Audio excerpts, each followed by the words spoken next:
Efed Podcast, the podcast exploring our fantasy wrestling hobby, where the wrestling is written, but the characters are real.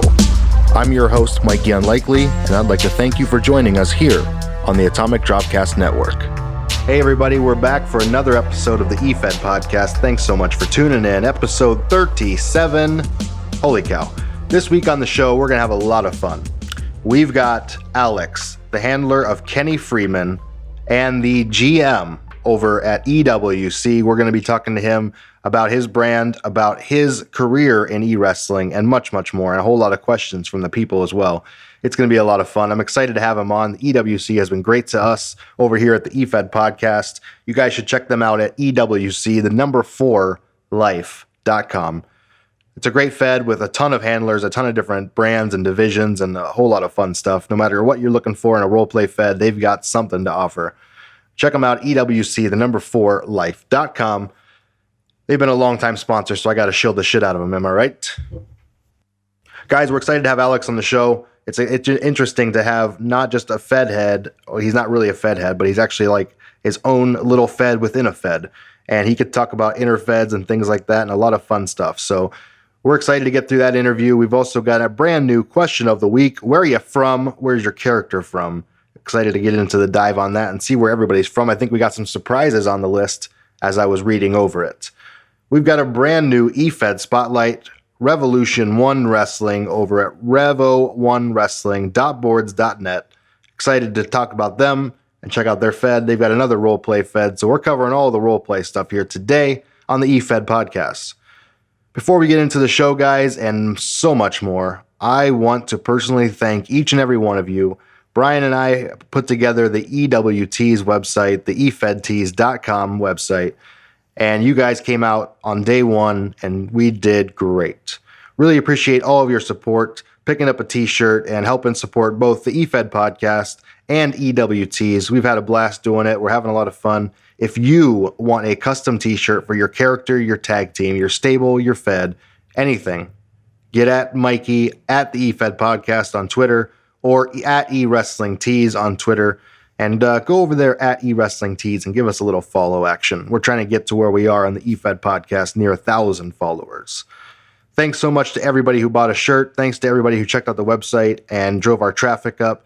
And thanks to the haters as well. All right, guys, before we get it kicked off, let's hear a word from our great, terrific, amazing sponsors.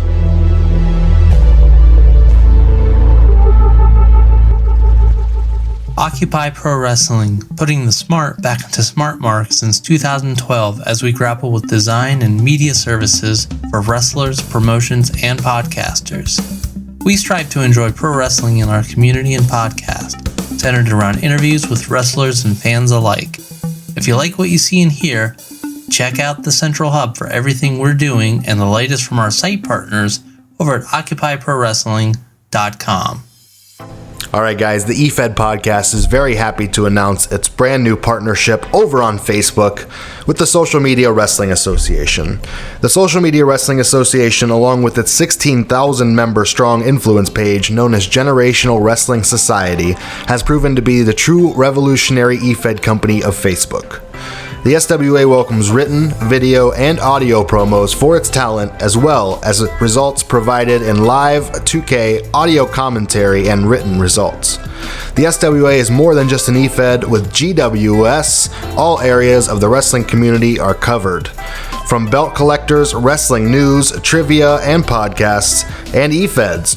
Check them out on Facebook at Social Media Wrestling Association and Generational Wrestling Society. You can give a search for both. Once you join both, you'll be glad to become associated with the society. And we're going to be posting our show on Facebook exclusively on the SWA and GWS sites. And we're very happy to have announced this partnership with the SWA, and you can hear about it here every week. So guys, go check them out. Social Media Wrestling Association on Facebook. Defiance, an angle fed boasting 8 years of continuous fantasy wrestling. Defiance offers opportunities for original characters, micros, a standalone website utilizing Backstage 3 script, and a forum hosted on the long-running FWrestling.com, as well as a roster full of some of the most experienced writers in the game.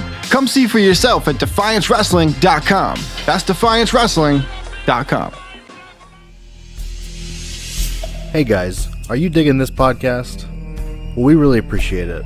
I'd also appreciate it if you check out my other podcast. The Atomic Dropcast is a look back at the wrestling of yesteryear through adult eyes. We watch the wrestling that we watched as kids, as adults, with a couple of beers in our hands. It's a great time. Check it out over at AtomicDropcast.com.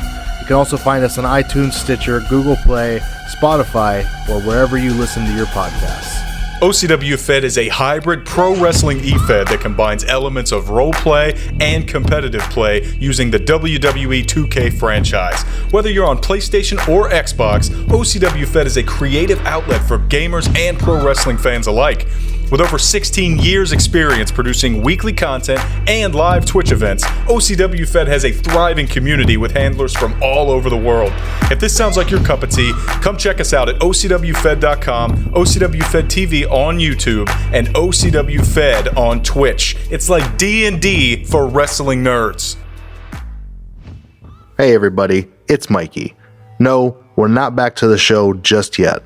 First, I want to tell you about my Patreon. Now, I know what you're thinking. Oh no, am I going to have to pay for the podcast?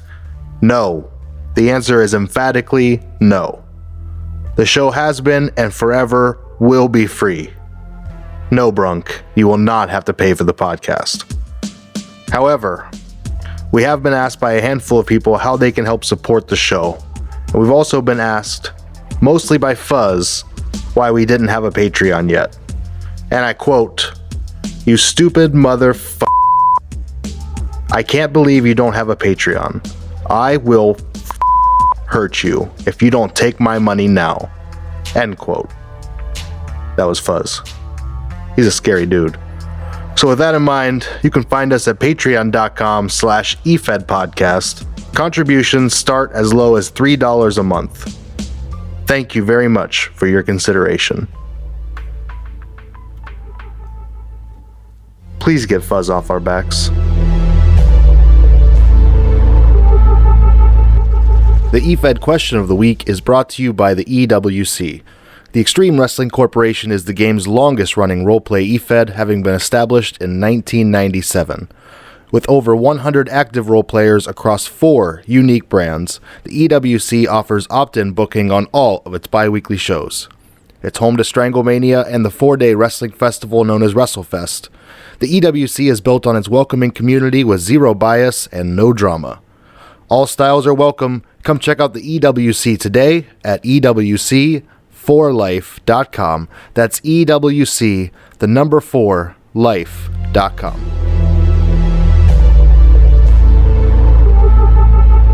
All right, this week's EFED podcast question of the week. Let's see how big the community is. Where on this wacky world are you from, character and handler? I'm excited for this one. I think it's interesting to see where people are from in this game. As far as my experience goes, it seems like everybody is from Texas, Ohio, or Canada.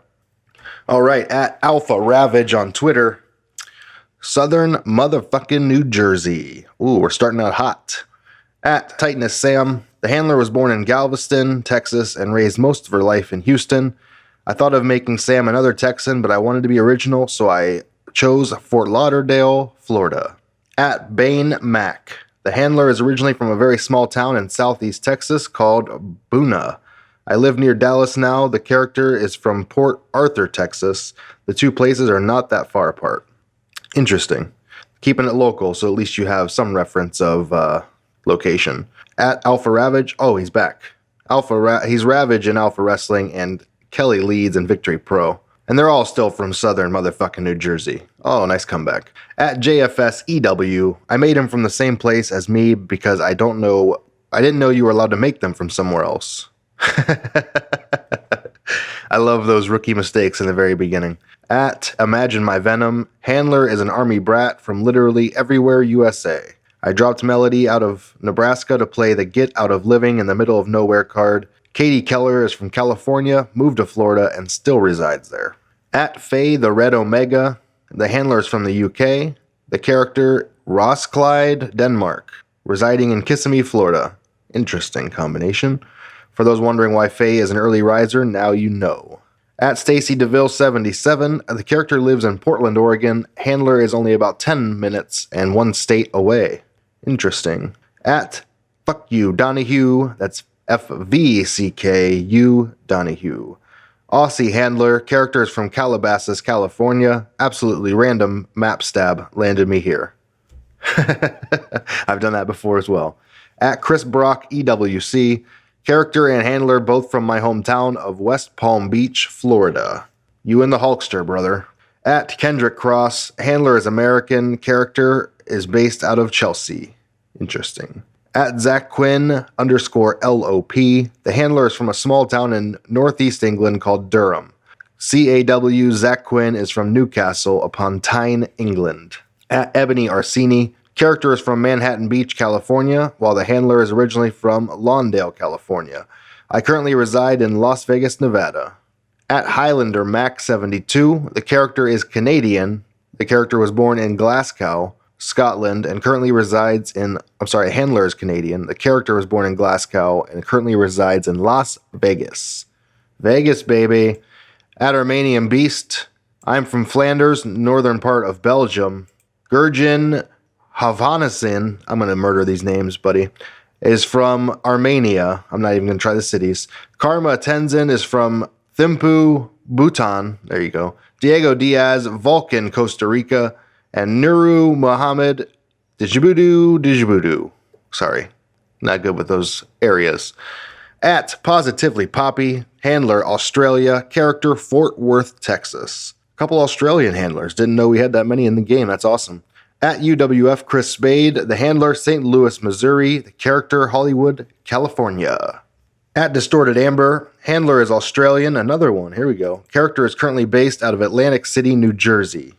At the Sam Tolson, the handler and character live approximately 67 miles apart in Missouri, or Misery, depending on how you like it.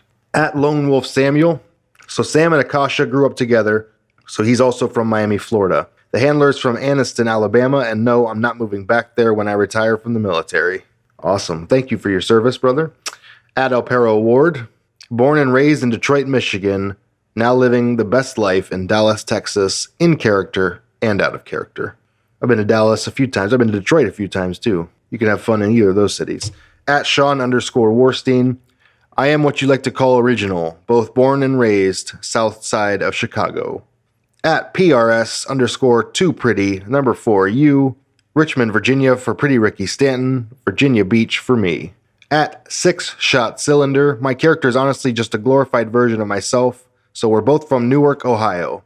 However, unlike me, Kendrick now has the fortune of living in Santa Monica, somewhere I would love to go one day. At Supreme MMA 1, England. At Detroguy _ Buenos Aires, Argentina.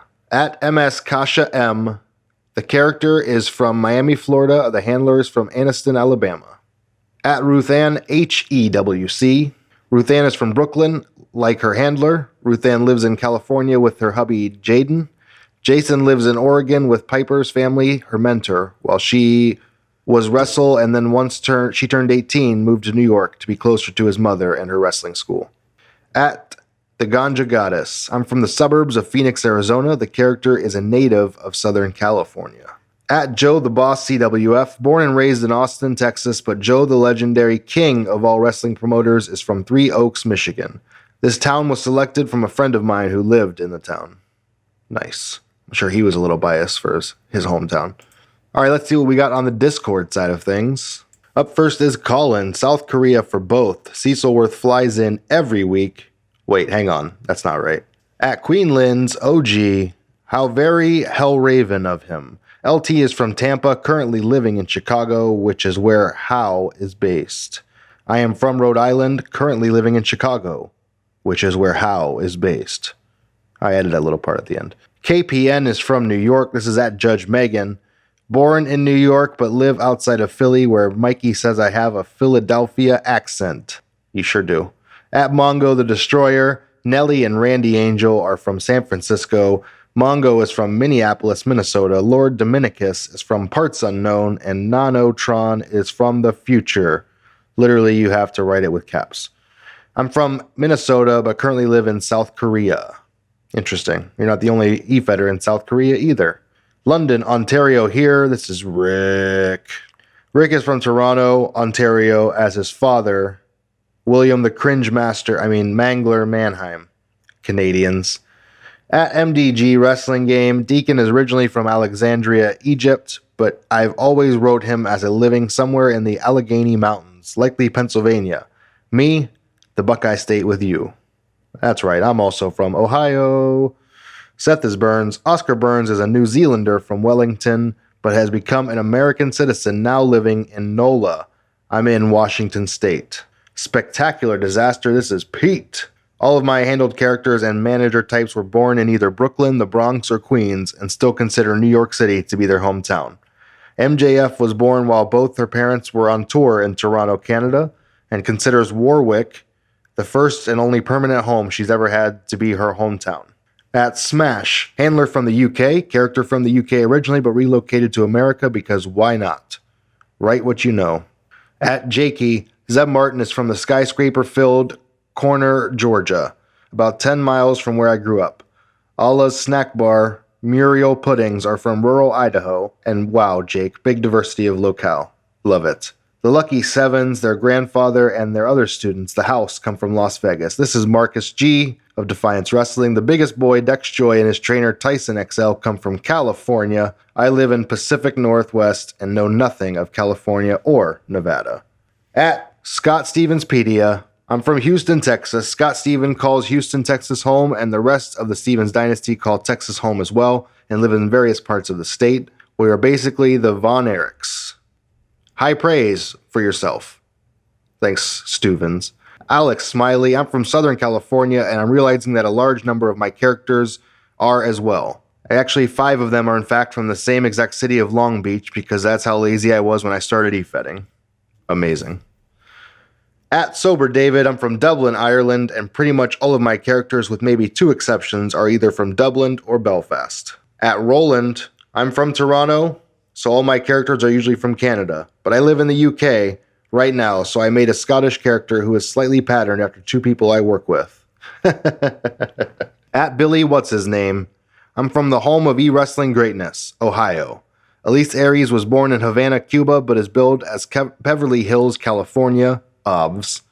Vivica is from Chicago. Matt LaCroix is from New Orleans. I don't even want to bestow lives in Ohio onto fictional characters.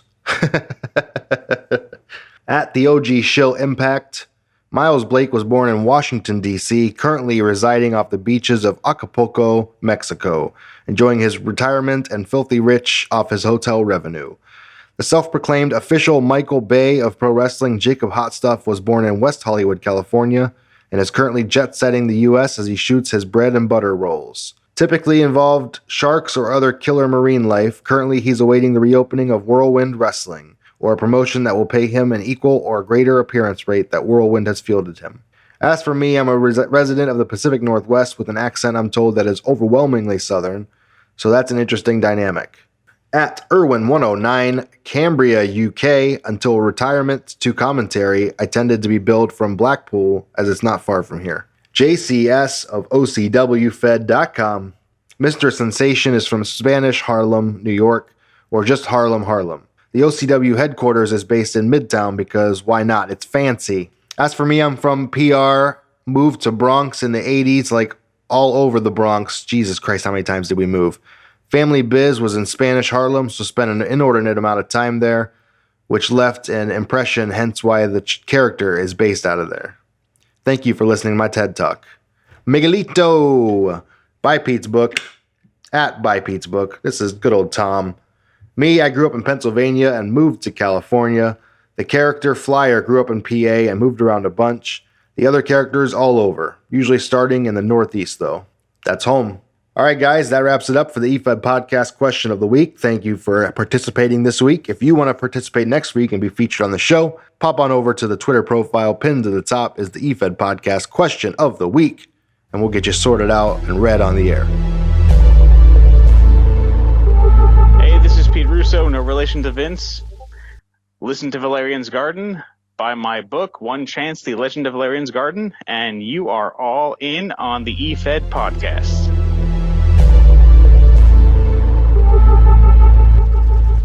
And it's time for another Efed Spotlight. The Efed Spotlight is a segment where we take a look at a Fed, look over its roster, its championships, see what it's all about, and give you the opportunity to take a deeper look if you want to go check it out. This week, what we're doing is we're taking a look. The Efed Spotlight is on Revolution 1 Wrestling. That's right, Revolution 1 Wrestling is an RP Fed with varying word limits. They have shows every week with monthly pay-per-views. They have word limits that vary by division, which is a lot of fun. So depending on where you want to write or how much you want to write, depends on what championship or division you can go for. No more than 3,000 words total, 1 RP per handler per cycle. Sounds pretty manageable.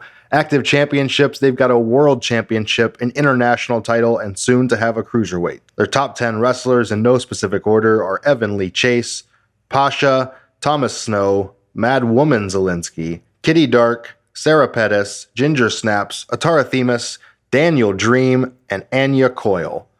They have about 20 roster members overall, and you guys can check them out over at revo1wrestling.boards.net. That's REVO, the number 1 wrestling.boards.net. Check them out on RP Fed, 1 role play per cycle, different word divisions up to 3,000 words. And a very nice group of people to be around. They've invited me into the Discord, and it's been a lot of fun. Check them out over at revo1wrestling.boards.net.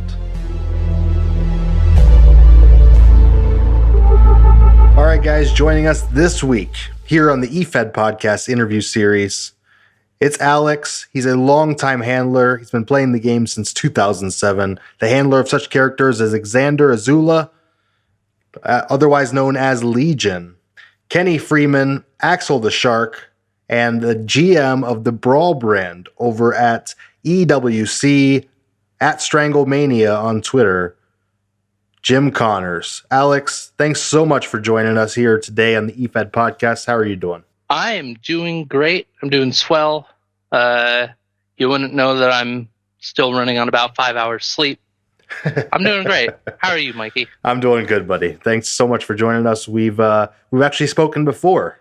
And did we have? Many moons ago, very early in the podcast, we featured EWC as one of the, it was like a special episode we did, like a little 15, it was supposed to be 15 minutes. I think it ended up almost an hour long. We had a lot of stuff to cover. We certainly did. Me, you, and Mac, and we had a great time there. And we're certainly going to have a great time here today catching up and going over your career as opposed to the EWC specifically. Yeah, I'm not going to lie. I've been excited about this for a while now because I've heard a lot of other stories, especially on your podcast.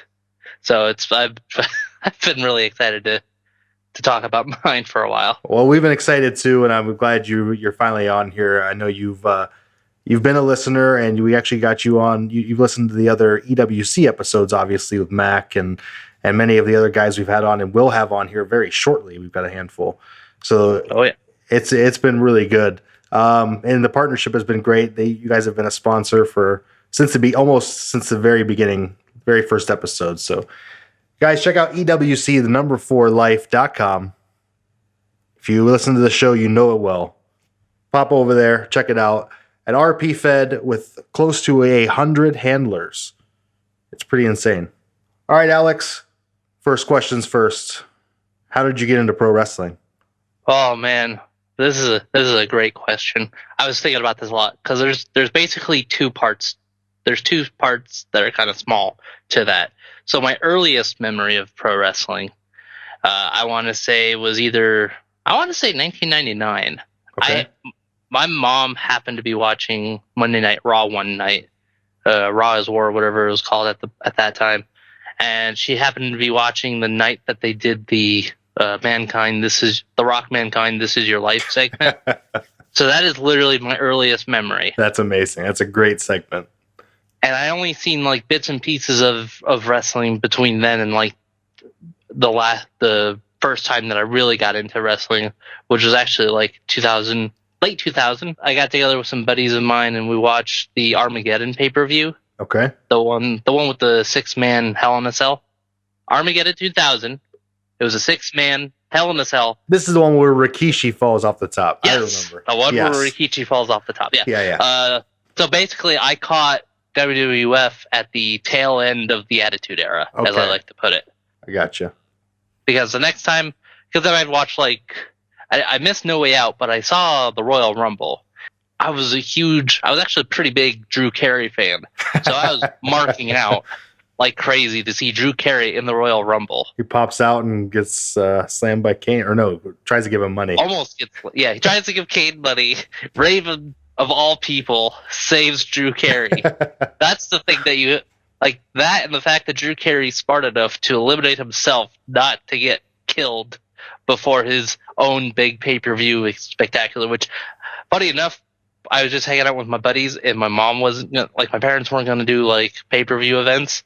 I never got to see the Improv pay-per-view. Oh. But I was a big fan of the Drew Carey show, so it was just really cool to see him on a wrestling show. Absolutely.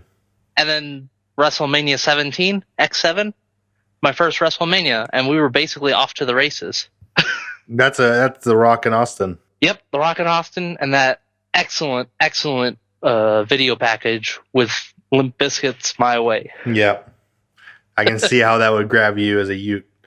That one's pretty funny because like literally like my mom got that for me as like a early birthday present, kind of also out of sympathy.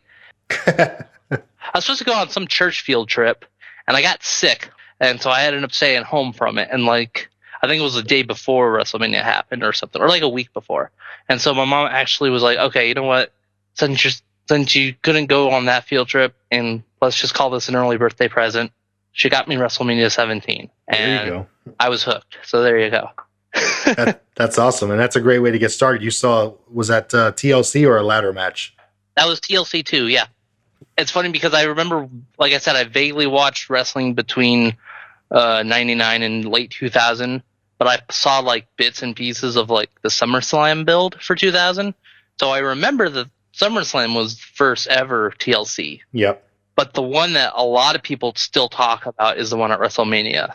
And sometimes they forget that there was one before then. Absolutely. But that's an awesome show. I mean, it was your first show that you like really got at home and sat down and got into. So I can see why to you in your brain, it's definitely the first. Oh yeah. Yeah. So who were your favorites? Who attracted you at first in wrestling? And then how did it go from there? Well, funny enough, The Rock and Austin are the obvious ones. Yes. But what's funny enough is I think the likes of, I'm trying to think back to when I specifically was watching. I was actually quite intrigued by Kurt Angle at the time. Awesome. And I think for like a lot of reasons that people will say, oh yeah, he was great, especially in that early run. But like for me, I think it was just like there was something about, I want to say there was just something about the fact that he was an Olympic gold medalist who wrestled like, you know, in the Olympic style at freaking the 96 Olympics, and he transitioned to pro wrestling, and that honestly meant a lot to me. It solidified it as more of a sport to you. Yeah, like despite like I think I had like the most vague understanding of wrestling not being like the best way to put it is like wrestling being scripted. I had a vague understanding of that when I started, but legitimizing like the actual athleticism of it with people like Kurt Angle Absolutely was a big thing. Yeah. Like to the point where I joined the wrestling team when I was like sophomore year of high school. And this was back in like 2002 or 3. And I got into that thinking about Kurt Angle and guys like Kurt Angle. And I think then like later the likes of Shelton Benjamin or Brock Lesnar, those kind of guys, you know? Yeah. Like because they did the amateur wrestling and then they got into pro wrestling and they kept some of their amateur style in how they did their performance. And you knew about their history. Absolutely. And you knew that they were badasses. I mean, if anybody they challenged you on wrestling, you just be like, look at this guy. He was in the Olympics. Yeah. So like legitimately, those kinds of guys inspired me to do amateur wrestling in high school. So So Kurt Angle was one of the big ones when I started watching wrestling, and then like I think it was just like a lot of like the over the top stuff that was going on was interesting to me. Like for example, again with Kurt Angle, this was late 2000. This was at the height of that long run that he had with the title for the first time. Okay. Where everything's about milk. Well, no, yeah, like everything. Well, everything was about like the fact that no one could beat Kurt to win the title back from him. I think they kept trying to make it like he somehow, like it was almost like a fluke that he won. That's how commentary especially kind of put it across. So it was just this thing about like who can actually beat Kurt Angle to win the title back, because this guy's a jerk, and but he's backing it up with really good wrestling skill. And so like that Armageddon pay-per-view main event was like the peak of, okay, well, if we can't get one of these guys to beat you, and all these other guys are fighting each other for other reasons, because this was also right after, like this was like right after the whole thing with Stone Cold being run over a year before. I did it for The Rock. Yeah, exactly. This was at the height of all that, and like so you had the likes of Rikishi and The Rock fighting each other, Stone Cold getting involved, Triple H getting involved because of his involvement in it, being the so-called mastermind of it. And all this stuff, and Kurt Angle's kind of stuck in the middle too. Yeah. As the actual champion, that's what I think is the funniest thing, especially in retrospect. That's the funniest thing about it, is even though he's the champion, he's like the fifth guy in the match. he's caught in the middle of these other 4 or 5. Like the only other main like connection to anybody else in the match was the Undertaker being in it. Like they had just had their match the month before, I think, at Survivor Series, which I didn't see Survivor, but I was aware of the storyline there. So so it all kind of came together in this one big, well, if you're all going to fight each other, we're just going to put all 6 of you in this Hell in a Cell match, keep you contained in the cell. Someone's going to beat somebody that's not Kurt Angle. That was the idea. Like that was the idea. Like, oh, who? You don't have to beat the champion to win the match, and yet somehow, by the skin of his teeth, Kurt Angle still won, and that was crazy. And that popped you big. Exactly. Just the way the storylines get told, even when they're at their most like weird and most awkward, like the whole thing. Oh, another one that stuck out to me even at that point was the Chris Jericho Kane feud. Okay. Because that was the one where that's the one almost infamous for the thing about you think this is about coffee kind of thing. Because Jericho spilled some hot coffee on Kane the one time, and that turned into a feud somehow. Mm-hmm. Stuff like that is just, I mean, like, just a little thing that you can turn into a feud. Absolutely, and I think people are definitely exploring that in e-wrestling. Yeah. But who else did you like later on in your wrestling fandom? So then as I was watching it more and more, I think I got into guys like Rey Mysterio more. Okay. Just like watching his athleticism and the way that he moves around and everything. So that was a lot of fun. Again, guys like Shelton Benjamin and then Brock Lesnar. I always get a little confused because I'm trying to remember who got signed first out of the two. Because I think Shelton, as like part of Team Angle, was in there back in 2003, and then Brock Lesnar was there 2004. But guys like those showing up, and then like honestly, like guys like John Cena, both before and after the whole transformation to the rapping thing, and then to some extent what he was doing the latter part of his career was interesting to me, just to see that change of character. I think almost the Disney character of the WWE. Yeah, and I think that's actually like even like some of the guys that you see progressing as characters over the years, just their changes in characters. Undertaker is probably a big constant for a lot of people probably some of the same reasons. To me, there was almost the fact that he did certain key changes at certain points in his career. Absolutely. He went from being the dead man for all those years, almost a full decade, like the original dead man that he was. And then he became the American Badass for like 4 years. And that's like 4 years that he did that before he became the dead man again for WrestleMania 20. Mm-hmm. And then seeing carried it on. yeah, and then kind of evolving that with everything else over the years as well. Yeah. So, you know, just stuff like that I find interesting and like really, really fun to kind of cling on to, watching those guys develop over the years and not just be the same person over like throughout the entire time. And so you're clearly a WWE guy. Yeah, for the most part, like I just like watching wrestling in general. Like I watch just about anything, and so like I sometimes use it as an excuse to put up with some of the stuff that WWE does that's not super great by other people's standards. But like whether it's a really good wrestling match or whether they're telling interesting and intriguing storylines in or out of the ring, I'll watch just about anything. So WWE, AEW, the indies, Whatever. like especially in the last couple of years, I'll watch. Yeah, I'll try. I'll at least try something out for a little bit just to see how I like it. So it's good to keep an open mind. Good. Awesome, man. How did you find the weird, wacky world of e-fedding? Oh boy.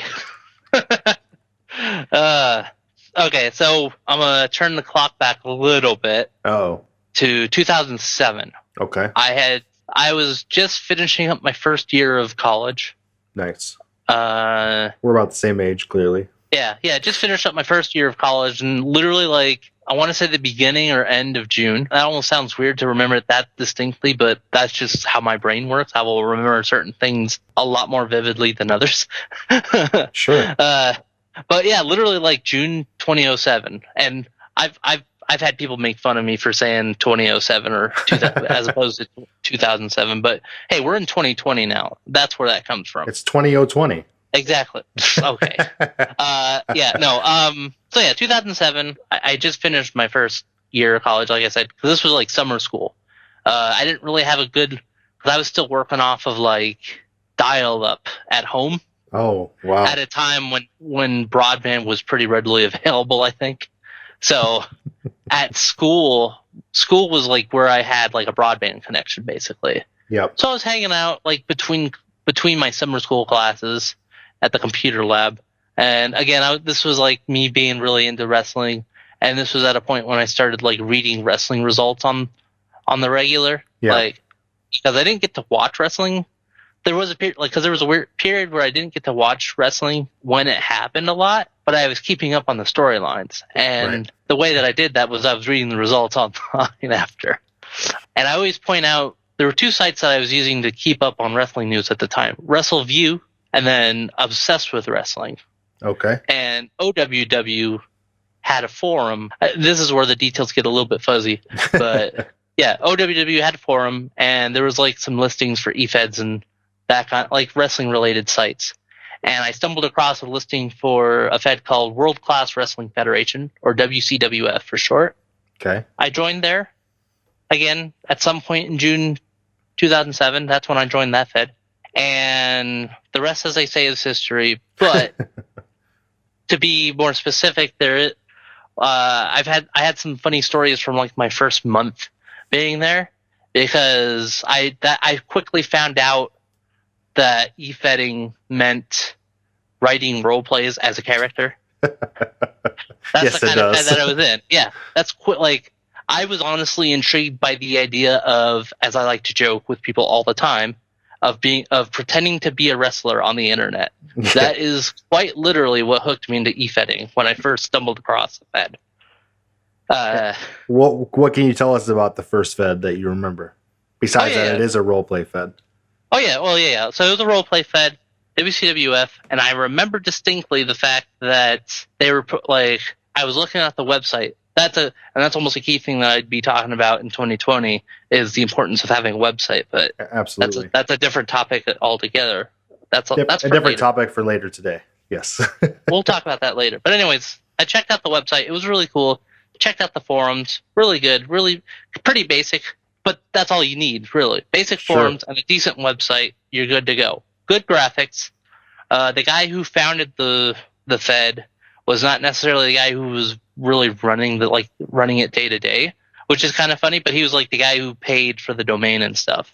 But like one of his buddies was that he worked with when they founded it or whatever. He was still running it. So one of those situations. Yep.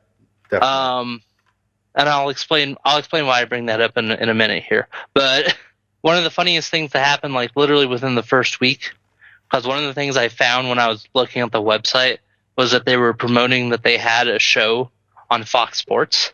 So you went looking for it on Fox Sports? So I went looking for it on Fox Sports like a dummy. I understood that it was an EFED. I want to make that very clear. But I did not realize that meant. But I did not realize that meant that there wasn't really a show on Fox Sports. Okay, so you're looking for something similar to, yes.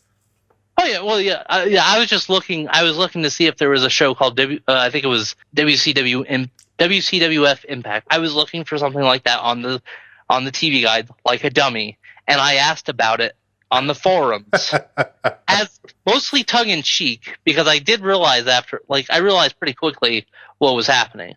But I asked kind of tongue in cheekly about it, and anyone, especially if anyone listening to this that knows me from back then, like the few people I know that I still talk from that period will still give me grief about it. Hey, Alex, what time is the WCWF show on Fox Sports? Exactly. Yeah, I'm like, damn it.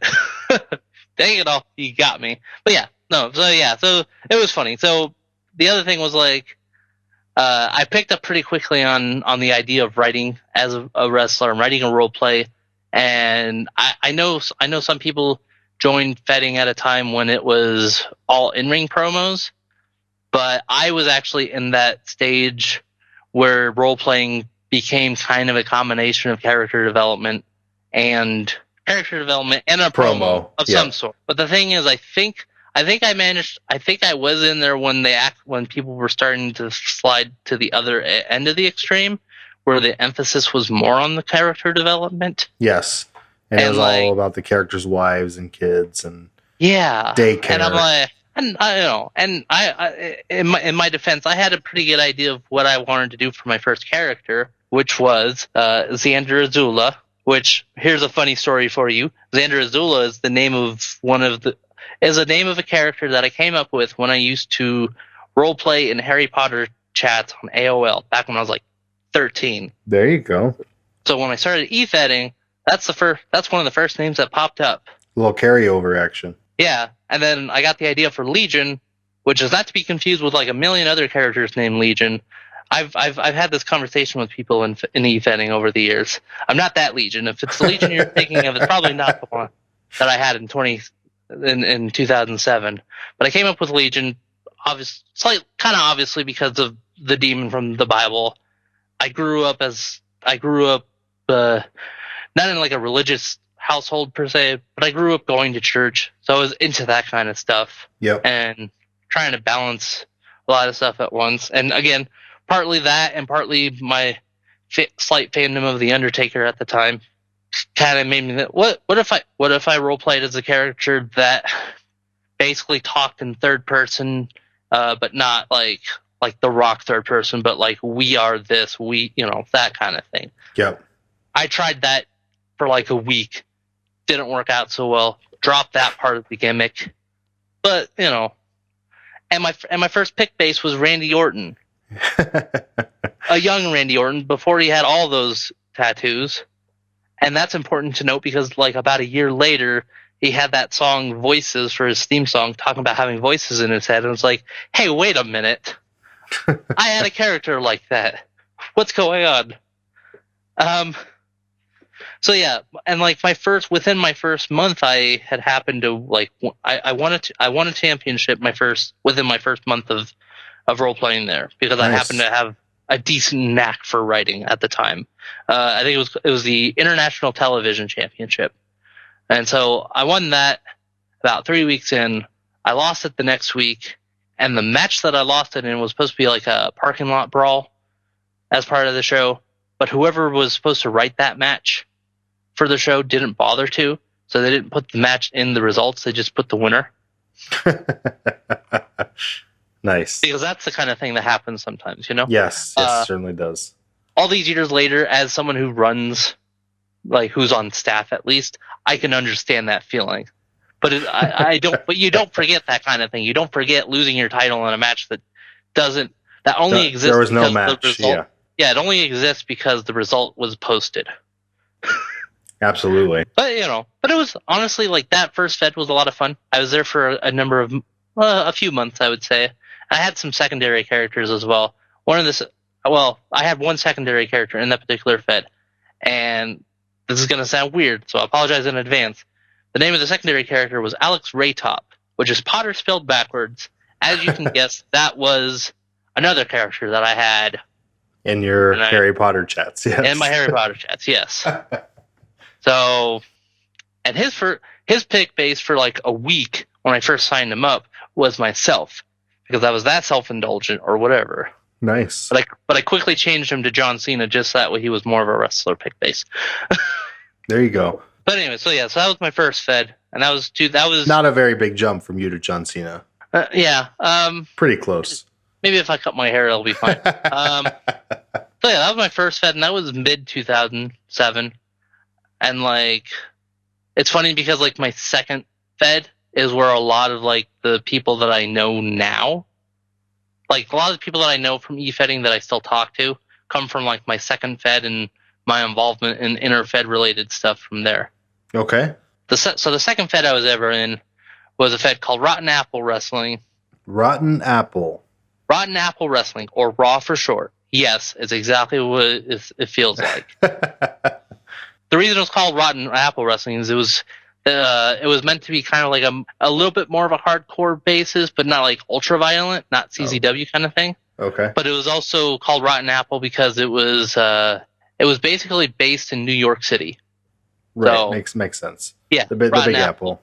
Yeah, Big Apple, Rotten Apple. That's and I got invited by somebody who was in WCWF at the time, and so that's how I joined that Fed, and that was actually quite a bit of fun.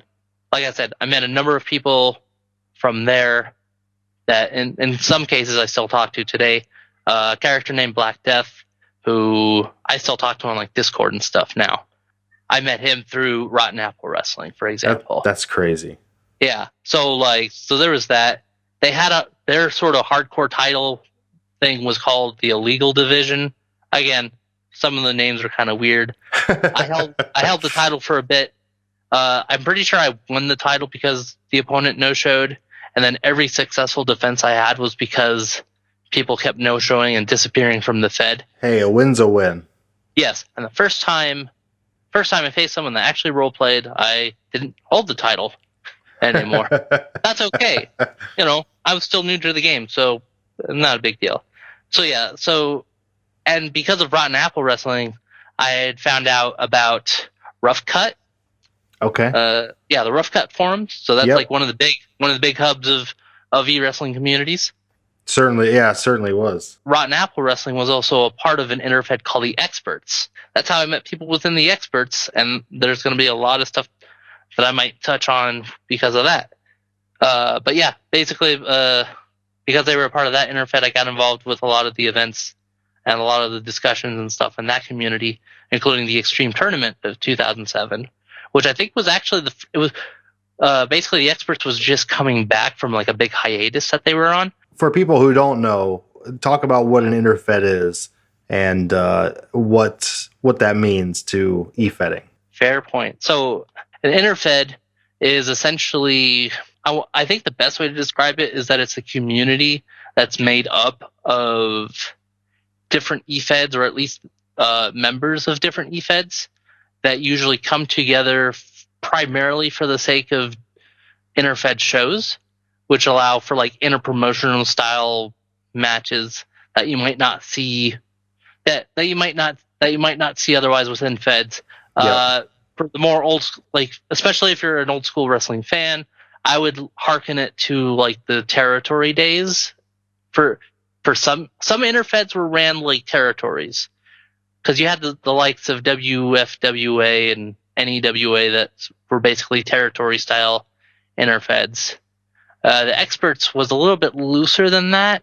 Okay.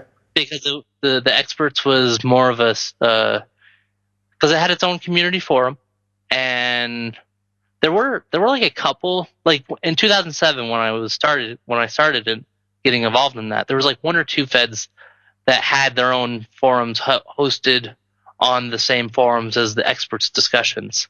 But otherwise, it was eFeds that already had their own websites, and they basically agreed to be a part of the Interfed so that wrestlers that were so that handlers that were interested in participating in eFed or Interfed shows could represent those particular feds in the shows. In a Like, you'd have bigger some role room play for- battle, so you'd have the world champion from one Fed versus the world champion from another Fed. Exactly, stuff like that, and so yeah, exactly that, or like grudge matches where they don't want to do it within within one particular Fed. You would You know, a probably neutral have ground, yeah. you'd have a neutral ground, which is the experts. So yeah, and then the extreme tournament was kind of like a hardcore based style of wrestling for the tournament. Just being a part of that Interfed, and again, like between being a part of the experts and being a part of Rough Cut, that's how I had kind of my eyes open to the wide world of e-wrestling, so to speak. No doubt, those are great communities, and I know Rough Cut was for a long time a source for me to check out new Feds and check out what's going on out there in e-wrestling. It was a great news hub. Exactly. So very familiar with that, and I checked it out quite often back in the day, so that's awesome that you bring that up. So who were the characters you're running at the time? Are you still Legion? So I haven't been Legion in like a while. He was one of my first characters, and I ran him consistently from 2007 up to like 2014. Okay. Took a while of a break. Wow. Brought him back in 2018, and then he's been on the shelf for a while. Let's see. There's like Kenny Freeman is probably another sort of long stay. He's more recent though. Okay. He's the EWC character. So the funny thing about Kenny Freeman and EWC is basically that I signed him up as a guest character, as a guest performer for a Thunder show, which Thunder shows are kind of separate from what's happening on the four main brands. Almost like a bonus show? Yeah, like a bonus show for the season, basically. Because I've had him for a number of years. I've had him since like 2011. And the funny story with him is he's always been the character that I created, meant to be both a lovable loser and like almost obsessed with social media. Okay. And his first pick base portrayed at least part of that, because his first pick base, this is how I know it was either 2011 or 2012, because it was whenever Zack Ryder got over because of his YouTube show. Yeah. Around that same time, I created Kenny Freeman for XWF with Zack Ryder pick base. Okay. When I brought him into a different Fed, we did posers. I actually made him much smaller in size to play up the lovable loser part of the gimmick. But he's always been obsessed with social media. Okay. Kind of he's hip with what's going on character. Yeah. And then I think the third big character that I have, almost as long running as Legion, is Axel the Shark, who I created in 2008 for a Fed called WGWF, World Global Wrestling Federation. I figured that one had to be early. Mm-hmm. I created him for one very specific purpose, and that was so that I could play a character whose pick base was Shark Boy. Because I was pretty big on Shark Boy at the time. Shark Boy was sweet in TNA. Oh, yeah. Like, I didn't watch a lot of TNA at the time or anything, but I knew enough about Shark Boy not to be confused with the Disney or whatever film, the Miramax film or whatever. No, not Shark Boy and Lava Girl. This is Shark Boy with the fin on his head. Yes, exactly. And a little more specifically, I was aware of him before he basically became Stone Cold. Yes, yeah, wearing a shark mask, but that's it. I liked it for what it was. I thought it was a nice little tribute act, or whatever you want to call it. I thought that was nice. But yeah, just as a character, I loved Shark Boy. I loved like the idea of creating a character, especially at a time when a lot of characters were more serious and more like adult orientated, or like more mature themes or whatever. I think, when I first came up with Axel the Shark, his nickname was the Kid's Choice. When I won the Internet Championship as Axel, he became the Kid's Champion, and that's what I called him for the longest time after the fact. Yeah, man, he would make such a great comeback with Baby Shark today. Oh my gosh! Don't even get me started on Baby Shark. No, and so his career for the longest time has always been interesting because he's the guy He's the guy who's the last ever internet champion for WGWF. Nice. They took a break for a while. They came back. They didn't bring back the internet championship. And they were like, Alex, you're fine. Axel is the last ever internet champion. No problem. So when they came back, they brought back a television champion. And I won that like once at some point in like 2011 or whatever. I don't. Some of the years and dates get fuzzy at times, but I won a television champion as Axel. I was the last ever internet champion. But because I was such a good egg, as I like to put it, on OOC, because I'm a nice guy. That's generally who I am. The Tommy Pickles of e-fedding.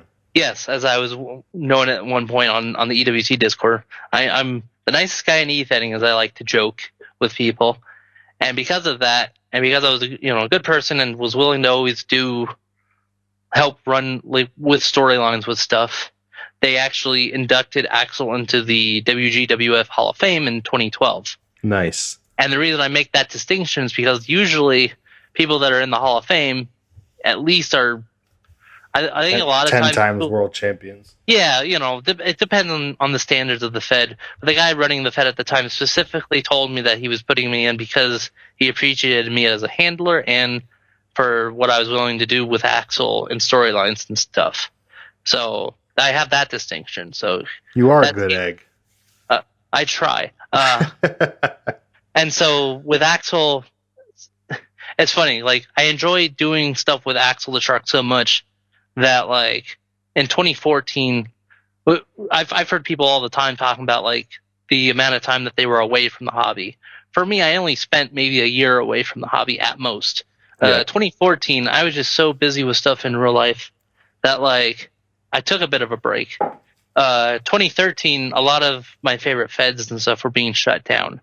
TFWF, which I was a part of from 2008 to 2013 as Legion and Kenny Freeman, that got shut down in 2013 because the guy running the Fed was starting to get into a groove in his real life where he just couldn't run a Fed anymore. And that's what happened, understandable. Yep.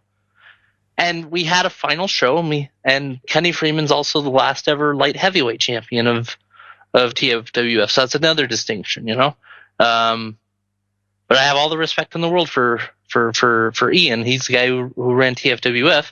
He's one of, I'll get into that later because there was a question I saw that. Oh, okay. That I'll be answering that a little bit more. Yeah, no, it's like I have all the respect in the world for him. We had a final show, so that Fed got shut down. The VWF finally got shut down. That was the Viking Wrestling Federation. I was kind of on and off as a co-Fed head, trying to help run things when Triple B was like busy with his own stuff in real life. But he finally put kind of the brakes on things in 2013.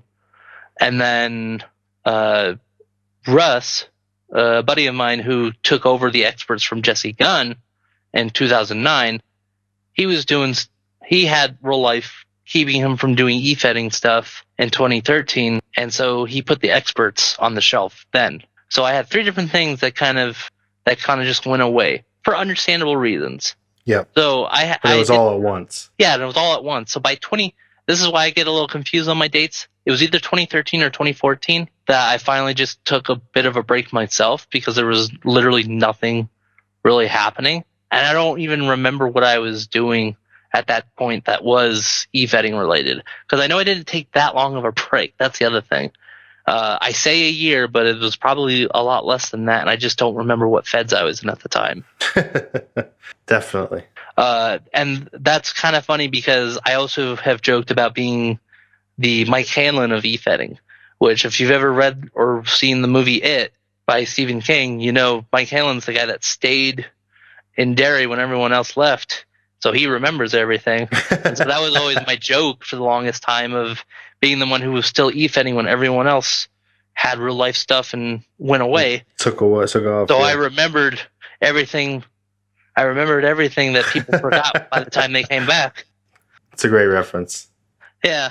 So, but that's one period that I don't remember for kind of the same reason that other people don't remember other things, because I was so busy with life that I don't remember what I did at that point, except that I did APW's Survive and Conquer event, which was one of those rare times that you didn't have to be a part of a Fed to be a part of an event or a part of a match. Other people can correct me in the comments or on social media, but the only thing I remember right this second about Survive and Conquer was that I think it was a Royal Rumble type event or a Battle Royal type event with a lot of entrants. And it was one of those things where it's like you could come in as a free agent. Like you didn't have to be a part of the APW roster. And so I joined as Legion as a free agent, but decided to try out being an APW for like 2-3 weeks after the fact, but I just couldn't do it. I couldn't. I was just too distracted with stuff in life at that point. Yeah, just trying to hang on to something. Yeah, so like I didn't get back into Efeding until like summer 2015, which was interesting because that was my one of like me. Yeah, pretty much the only real time that I was a part of an angled Fed, and I'll give you 3 guesses as to what Fed I was a part of for about a month in 2015. Was it Defiance? It was Defiance. Yes. I was in Defiance for all of a month or less during the summer of 2015, and I want to emphasize that it was the summer of 2015 because that was my second summer working at a summer camp. And it didn't work out for me because I was so busy with the summer job.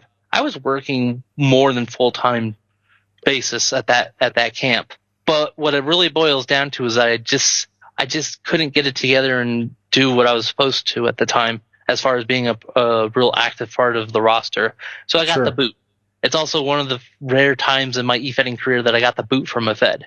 That's during a time when the ownership would give a lot of boots. I still shoulder a good chunk of the responsibility because ultimately it kind of came down on me fulfilling my end of being, the bargain.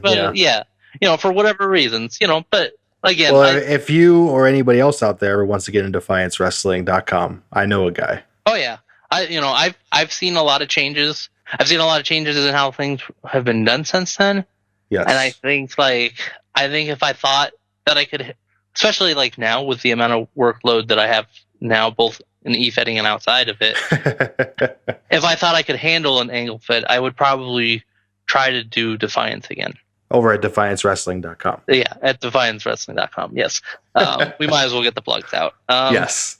So that was my one time trying to do it. And that's awesome, man. I didn't know that. So that's a big pop from me on my side. Yeah, I think that's one of those stories that I did when I got signed up to be on the list to be interviewed for this podcast. I knew I wanted to save that story for you. Absolutely. That's awesome. I did not know that. Yeah. So that was my one time doing an angle Fed. It didn't work out, but it's okay. Because by that fall, I had found out about a Fed called Old School Wrestling, or OSW. Okay. A long story, way less long.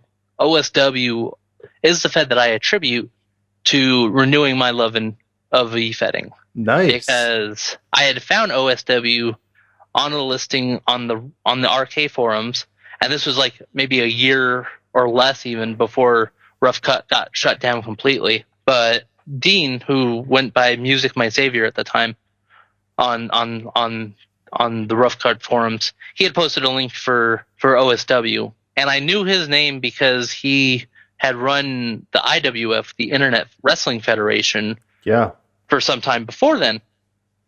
I'm familiar with Dean as well. Yeah. Yeah, he had posted a link to that on both Rough Cut and EFK when EFK was still EFK forums, and like I want to say that was like 2014 because that didn't get changed over to anything else until the next year or whatever. More on that later maybe, but basically when I stumbled across the OSW and saw that Dean was running that, I was like, oh, I recognize this guy, and I recognize the style of graphics because he does really great work with posers and backgrounds and stuff, and kind of going back to what we talked about with my first Fed, a really good website. Yeah, that's what attracts you. A really good website with great, good website, good graphics, good storylines. Those are the things that I'm into. as like an e-fedder and as like someone who's just looking for something to do, you know? So I came into OSW, which I found out was a microfed, which in this case, you know, microfed, an e-fed with a very small word limit if it's a roleplay fed. In this case, 500 word limit, which we still do all these years later. Wow. We still do a 500 word limit on our roleplays, and the storylines are more in tune with the likes of Lucha Underground. I think that's the best description. And so OSW, which has had different domain, it had like 1 or 2 different domains over the years. Currently at weareosw.com. Yeah, I had a good friend at OSW, Will. I think he played a happy character or a sunshine character. I can't remember what it was. I'm not sure about his character. I actually ran a character named Happy in OSW for a bit. Oh, but okay. I think I have a general idea of there's interesting characters that come in and out of the Fed.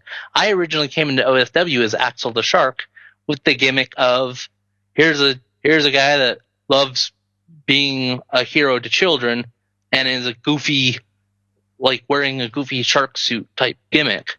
Yeah, that's how we started that, and it was funny because this was in the midst of them already kind of doing. Like I wasn't part of it was because I wasn't fully aware of what they were doing at the time. I had a vague understanding of their storylines, but they were like they have like the kind of storylines at OSW made for some interesting character development for Axel, basically. Okay.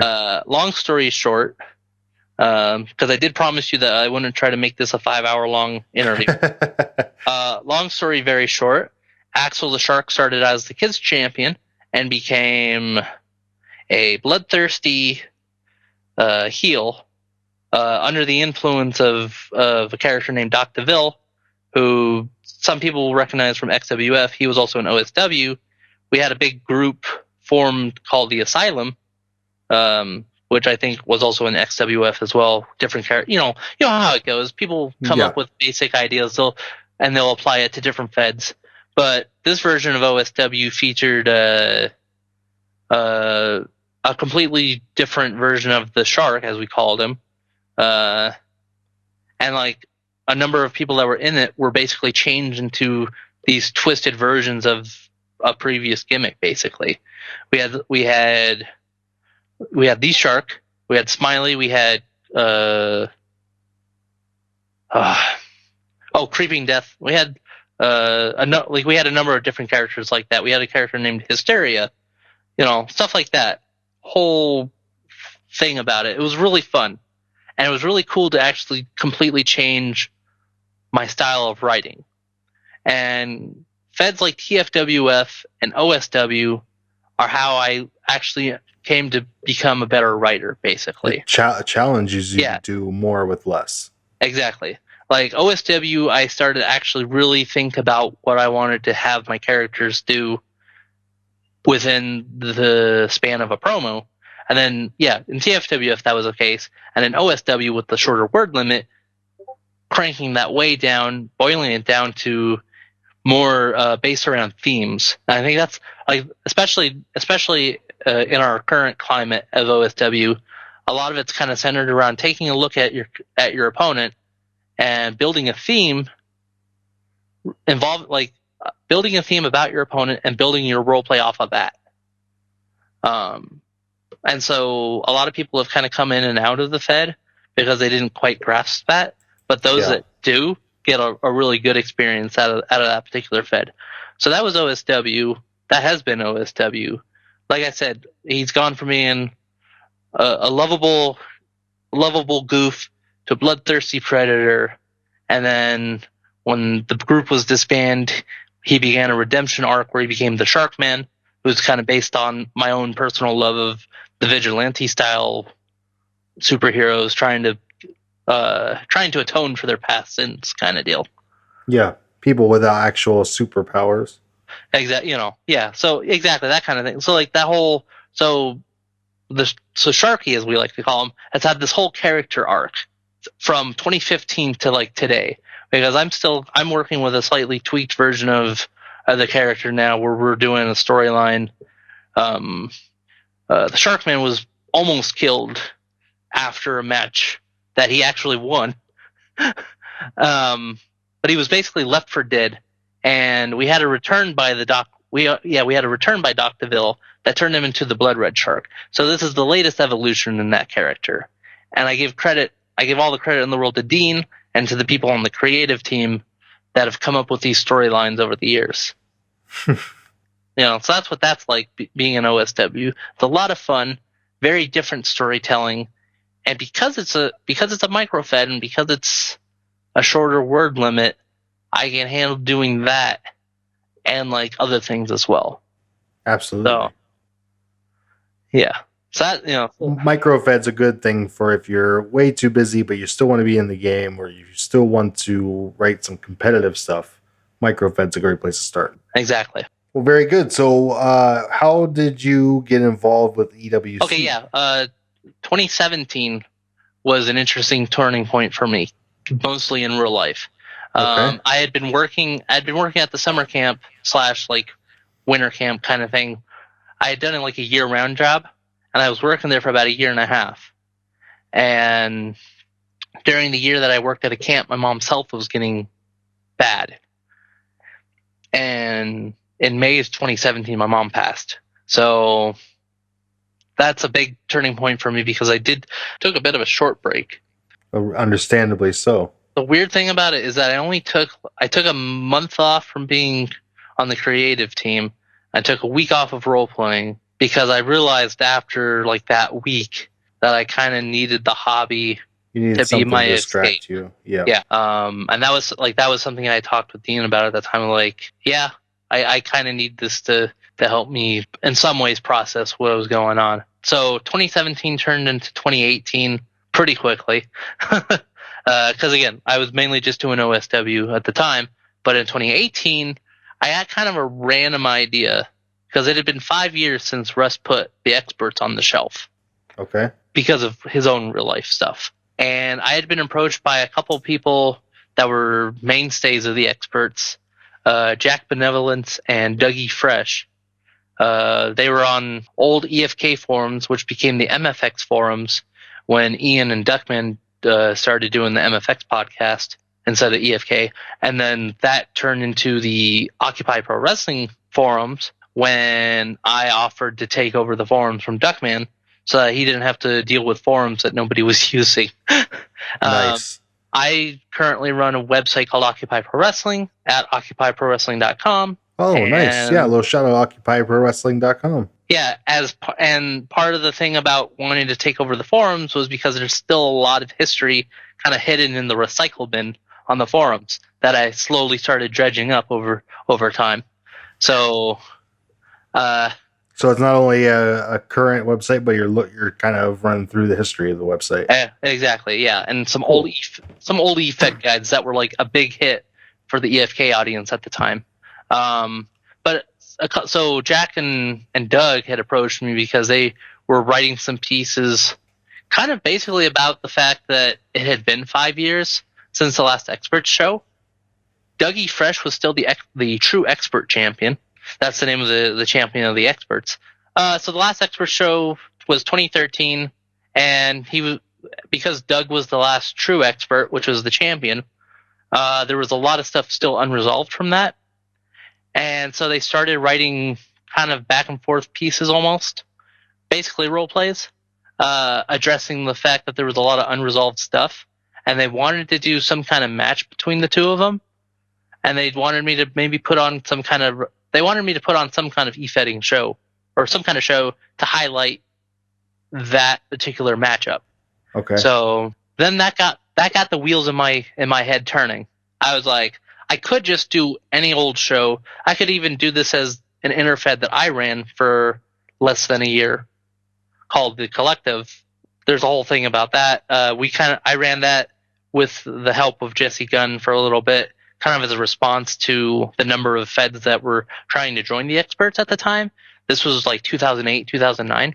Okay. So basically, interfed was growing beyond, people wanted it to grow beyond its means. Yeah, exactly. So, and in character, the collective became kind of a competitor to the experts. But out of character, it was kind of meant to help get feds that maybe couldn't join the experts because of limited spaces, basically. Yeah, exactly. Yeah. So, couldn't so there help was get them some notoriety. Yeah. So the collective was something that I came up with back then. So when they asked me to put on some kind of wrestling show, I figured, okay, I could either do that. I don't think anyone's going to want me to put on a show as BCW, which is Beach Championship Wrestling, an EFED that I ran for about the same length of time as the collective back in 08 and 09, because I just wanted to do an...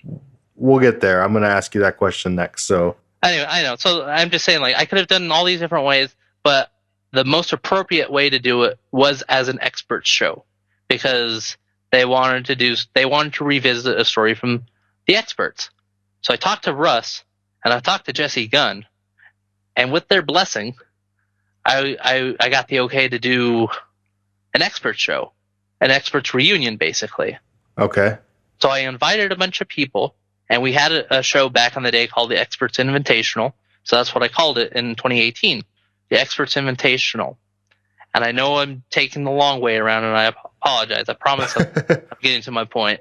But because of the Experts show, people that hadn't played the game in years were coming back.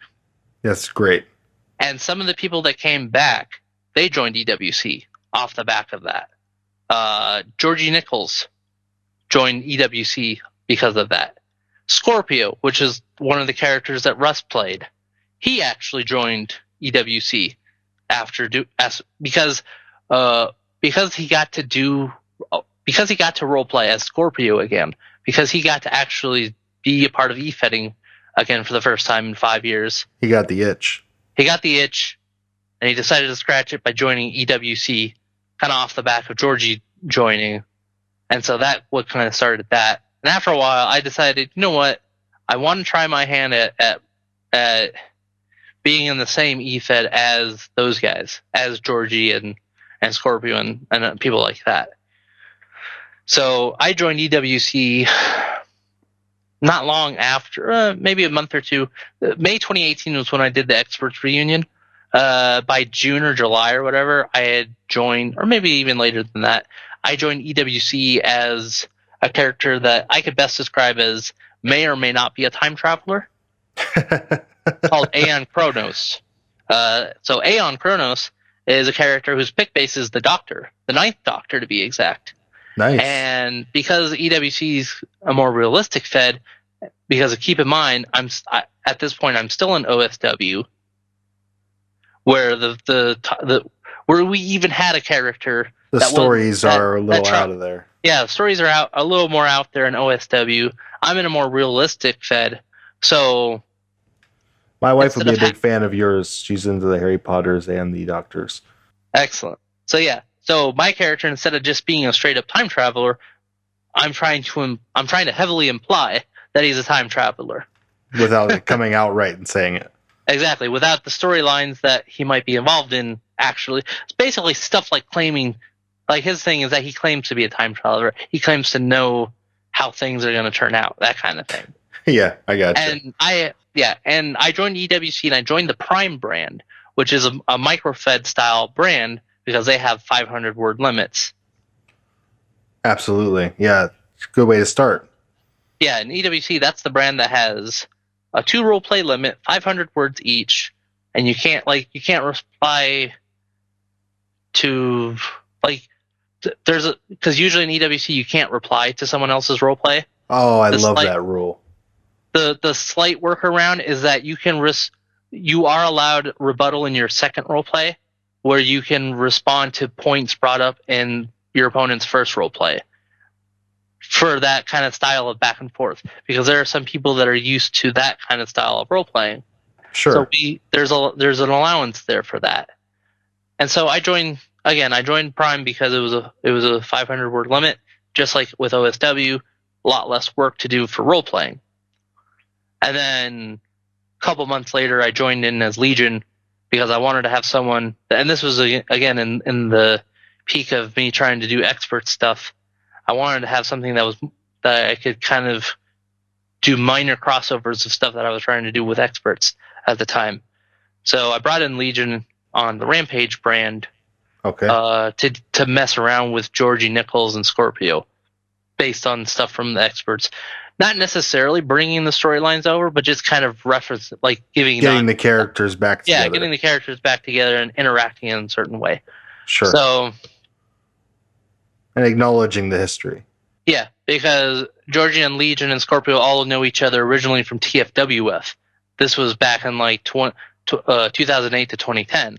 So this is storylines that come back all these years later on top of this stuff from the experts. Yep.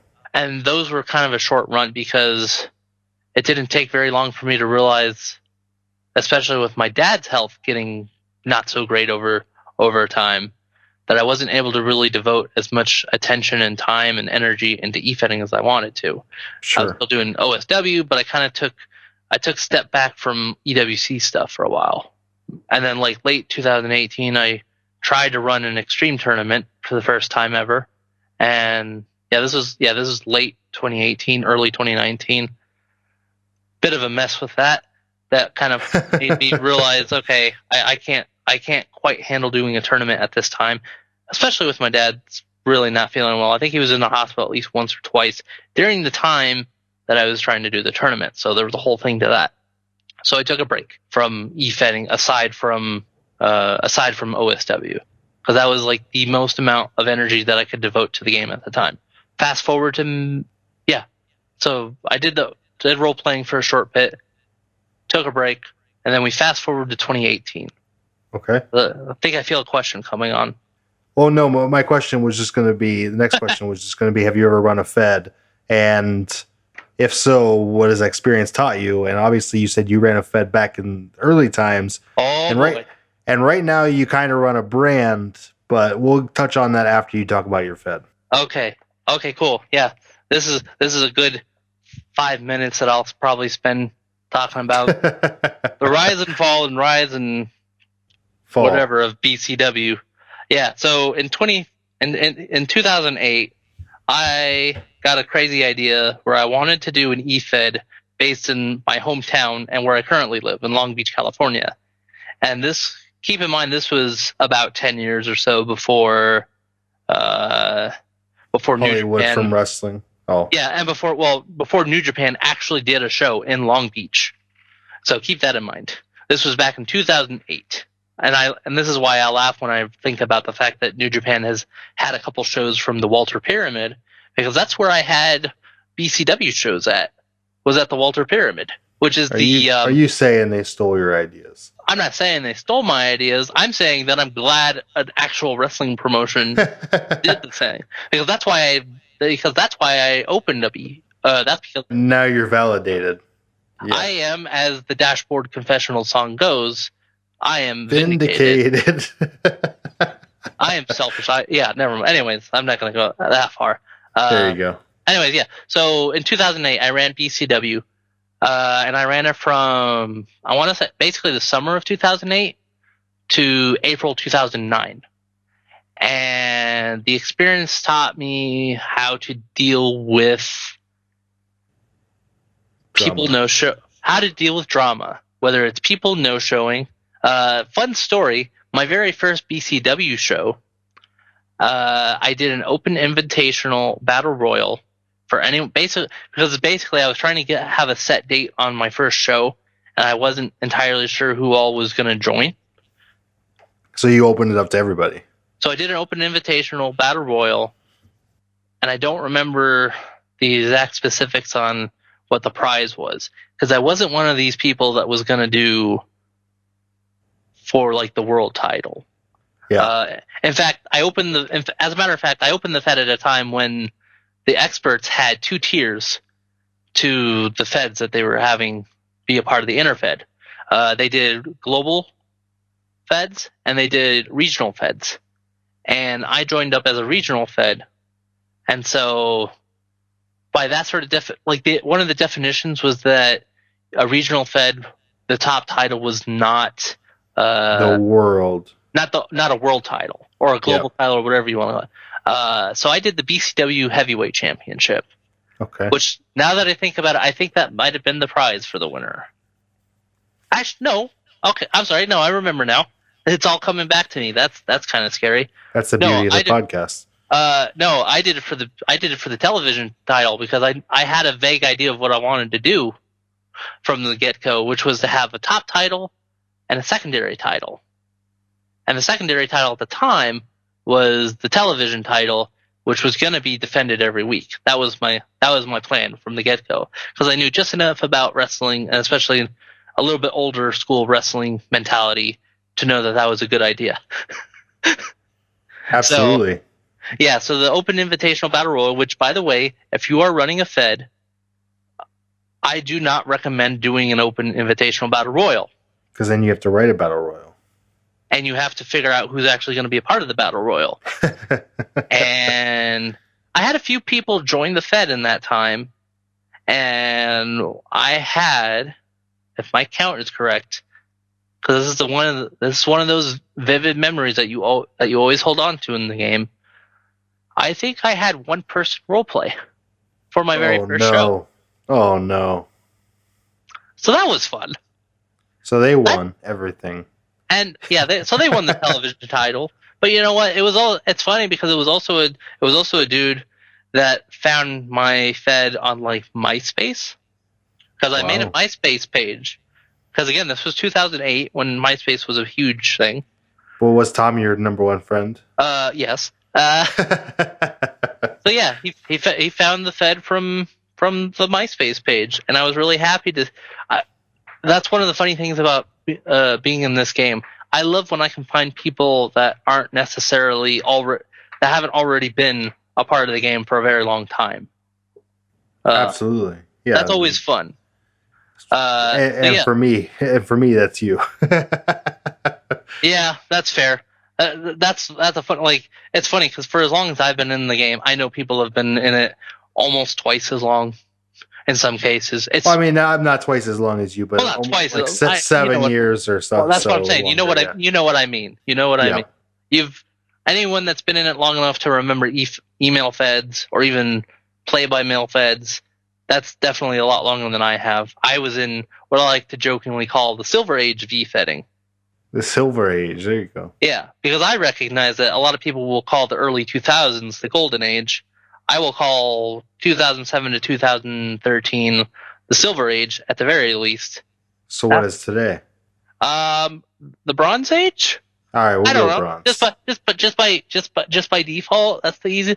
And we'll actually get into that later because I know there was a question that kind of allows me to get on it. On the train of today, yes, it does. Yeah, on the train of today, yeah. So in 2008, I tried to run a Fed, and it didn't work out. And it didn't help that at one point, I was basically grounded for a couple months because I had not. There have been times in playing the game where I have had my priorities out of whack. Yeah. And one of those times led to me being grounded from using the internet for anything other than homework for a couple months. And Ouch.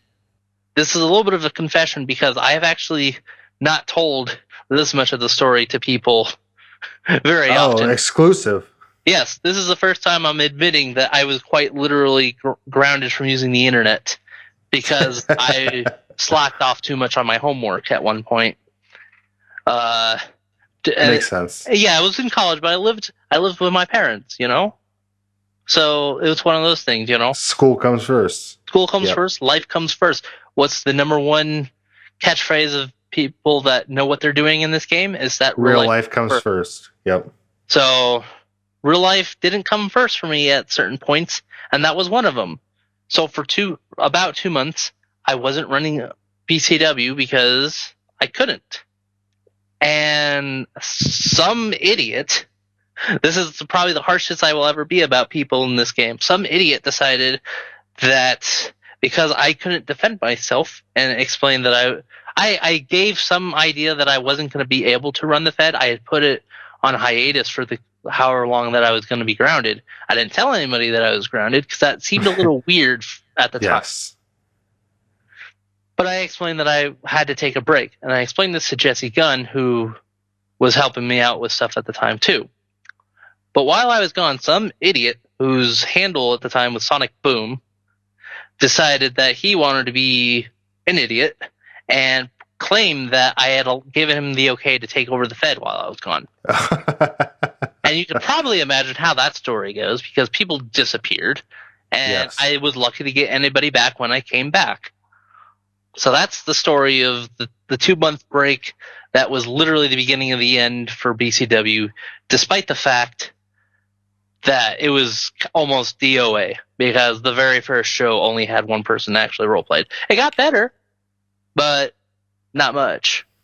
So I learned, I got some vague idea of, I think the biggest thing I can't help but say that the biggest thing I took away from that was that I realized that I was way in over my head at the time.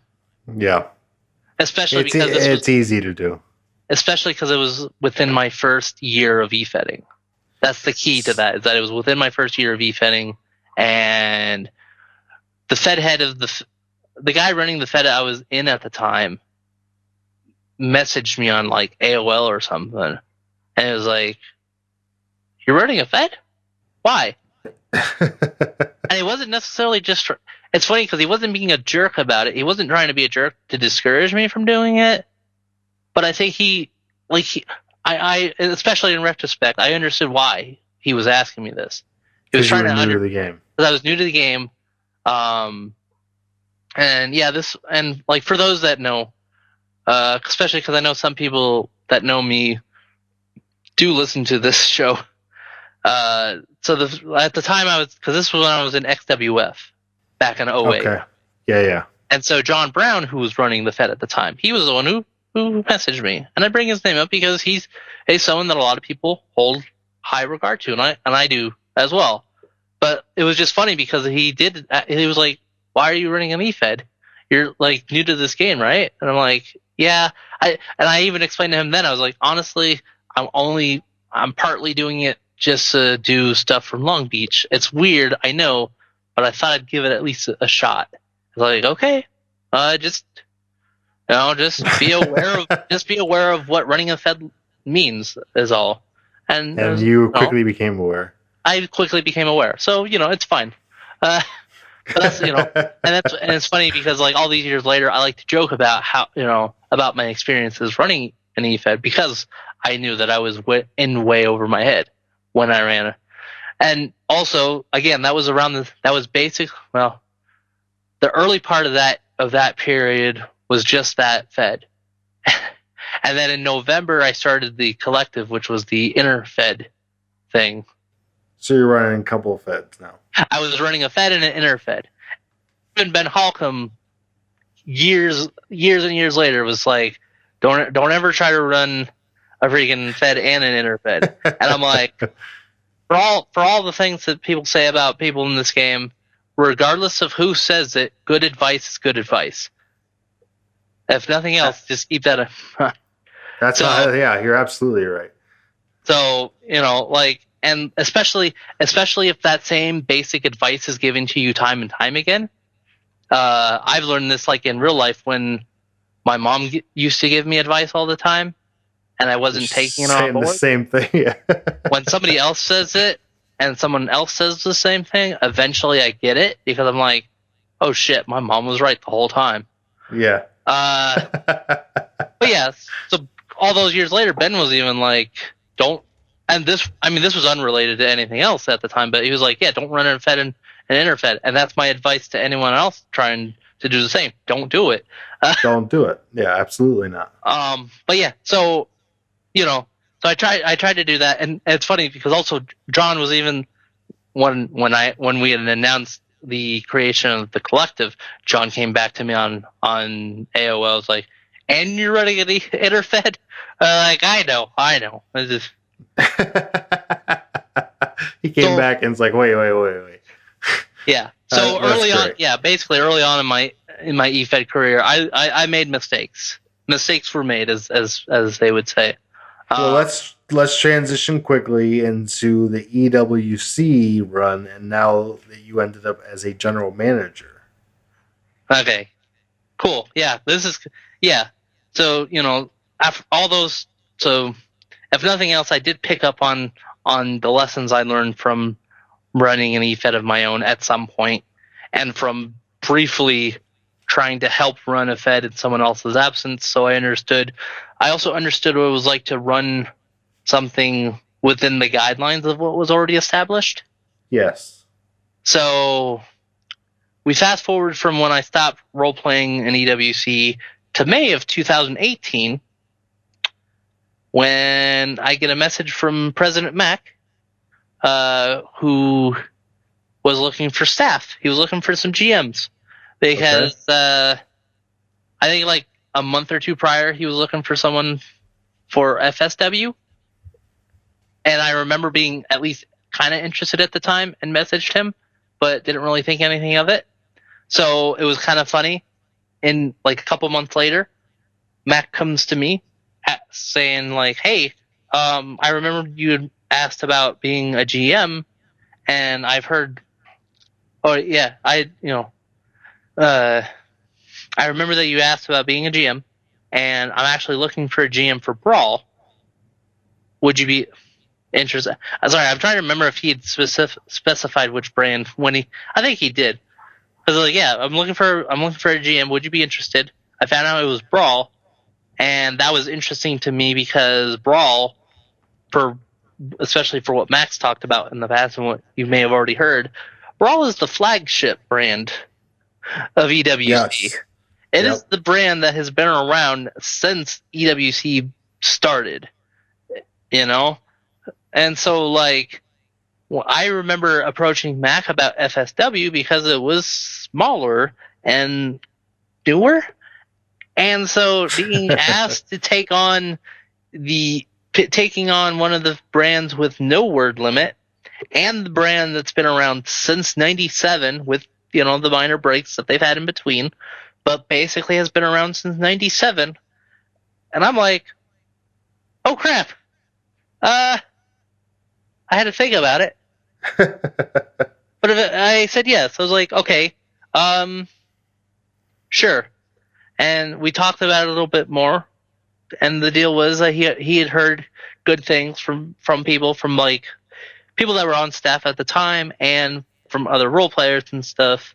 So he was made aware of my attempts to run a Fed. He was at least, I don't think he was that aware about BCW, for example. I don't think anyone really brings up BCW as an example of something that I've tried to run. I bring it up mostly as a joke. Yeah. My first experience when I was way too young. Yeah. The third main attempt that I did was when I took over, like when I started doing expert shows, like I said earlier, when I kind of took over the brand in a way of the experts. I ran a few shows, including one for a random EFED idea I had called Where's a Pro, which is kind of a long story, and it's not a long story, it's a weird story. If you're familiar with Chikara, I literally got the idea to try to do different storylines or different storytelling type things from that, but the project never panned out. But I did like one show under the Where's a Pro brand while I was running experts, basically. Okay. And so at the very least, Mac was aware about me running shows under the experts umbrella. So he knew you had some experience. So he knew I had experience with doing storylines and stuff like that, putting shows together, doing storylines, working with people. And I think that is like, I feel like that's the basis from which he was like, "Hey, I'd like you to take this on." And I was like, okay. And and it's funny because we are at the time of recording, we are at about a year since I took over, a little over a year. A little over a year, because my first show as GM was the show after Hardcore Revolution 2019, which last year was a Brawl and Rampage co-brand pay-per-view. My first pay-per-view as GM was Scars and Stripes 2019, which was also Brawl and Rampage, because last season in particular we were focused on they were focusing on doing more storylines between the two brands. Okay. By contrast, this year we split it up. Brawl did Hardcore Revolution, Rampage did Scars and Stripes. Anyways. Now, okay. So now it's more separate. Yeah, a little more separate. But yeah, so at the time, it was literally, and I remember the number. It was Monday Night Brawl 540, I want to say. The show right after Hardcore Revolution. That was my first show as GM with help from Mac and the other staff and other people just trying to help me get into the groove of it. That was the funny thing about it, because I had a decent amount of time before the show was supposed to go up to get acquainted with being on staff. And so, yeah, that was what it was like starting out as the Brawl general manager.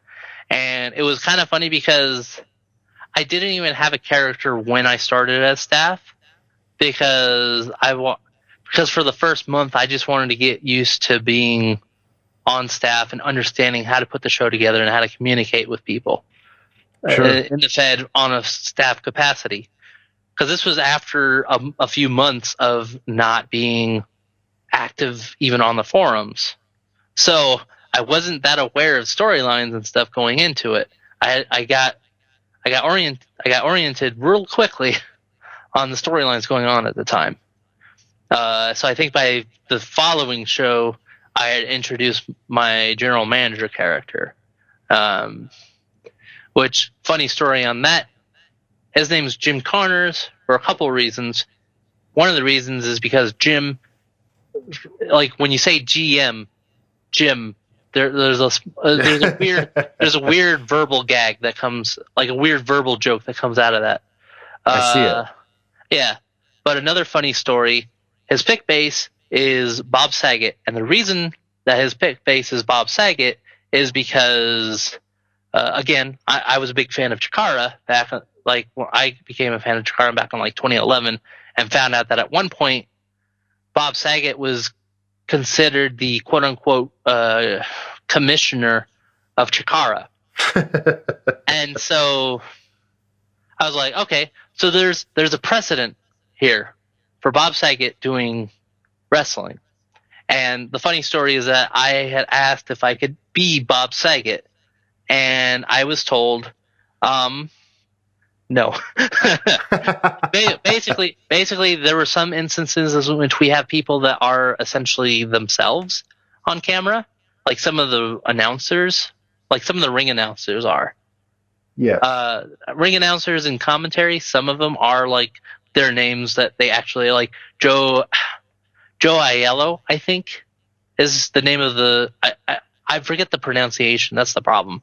But he is the play-by-play for Brawl. He is an actual person. That is his name. So stuff like that. But for GMs, Mac had said, "Hey, for a GM character, just create a character. It's fine." I was like, "Okay, cool. I'll make a character." Jim Connors was the first name that popped up in my mind. Again, partly because of the verbal pun. And I was like, but his pick base is still going to be Bob Saget because there's a precedent there. And I even made the joke of like, okay, Jim Connors is a guy that used to be he used to be a stand-up comedian and an actor. He had a failed, he had a sitcom at one point that, may or may not be similar to Full House. And the first thing that Jim Connors did was bring in his buddy from that same show, Bob Murray, who is not related to Bill Murray. And his pick base is Dave Coulier, for basically the obvious reasons. Yes. So that's the gag there when I started as GM was, okay, I'm going to basically be Bob Saget, and he's bringing his Full House co-star, but we're calling him Jim Connors and Bob Murray. It's fine, Okay. But anyways, yeah. So that was my start as GM, getting acquainted with the storylines and working with people and understanding a little bit more about what it actually means to be on staff. And be like the head of the show. Yeah, being the head of the show too. There's definitely that on top. It's like, because it's one thing to just like, because I've been on staff. Like I said, like I've sort of been on staff because I've been a part of creative and as a match writer for OSW, and I still am a match writer for OSW. So So it's like, so it's understanding what it's like to write storylines, like especially in creative, you get like a basic guideline, like a basic outline of what the Fed head expects, but you can kind of create your own stuff based off of that. So I have that experience as well as from when I was running my own shows. And then obviously from a match writing perspective and understanding expectations of match writing, if that makes sense. And the handlers, what they expect from you as a match writer. Exactly. So, so all those kind of came together as I was starting out on staff. So, yeah. And here we are about a little over a year later, and it's still kind of crazy to think that I've managed to stay on this long. Yeah, and like I said, it was nearly 7 months ago that we talked about it. Yep. All those months ago, December of last year, we were talking about WrestleFest, the last show. WrestleFest coming up. Yep. And by contrast, we just got done with the Brawl and Rampage pay-per-views. I think we have basically just finished the stretch of 4 months of pay-per-views that were brand exclusive. We had Uprising for FSW. We had Worldwide 2 for Prime. And then we had Hardcore Revolution for Brawl. Scars and Stripes was literally just like days ago. Last weekend, basically. A few days before, beginning of July, basically. Sounds like a July 4th holiday. Yeah, exactly, So, and then we had Brawl like 2 or 3 days after that. And that, so there was, that's always been interesting. But yeah, so we've had that whole stretch of brand exclusive pay-per-views. So now we're coming on into the stretch of the quad brand pay-per-views again. The big merging pay-per-views. Yep. Well, very good. Well, how has your EWC experience been as the GM? And any special shout outs to guys on your brand or guys or girls on your brand, and how things have been over the last year, basically. Overall, the experience has been good to great. I'll be the first to admit I've had some personal struggles trying to handle stuff as GM, but with the help of fellow staffers and with the help of the people on the roster, I've managed to pull through, and I'm thankful. Particularly because last October my dad passed, so it's like in my own personally I'm in this weird kind of funk at times, but sure. I'm thankful for the support of everybody in the Fed. So it has been, it's been really good. Honestly, there's been a number of people on the Brawl brand in particular that have been either a big help to me or have just been really big standouts on the brand.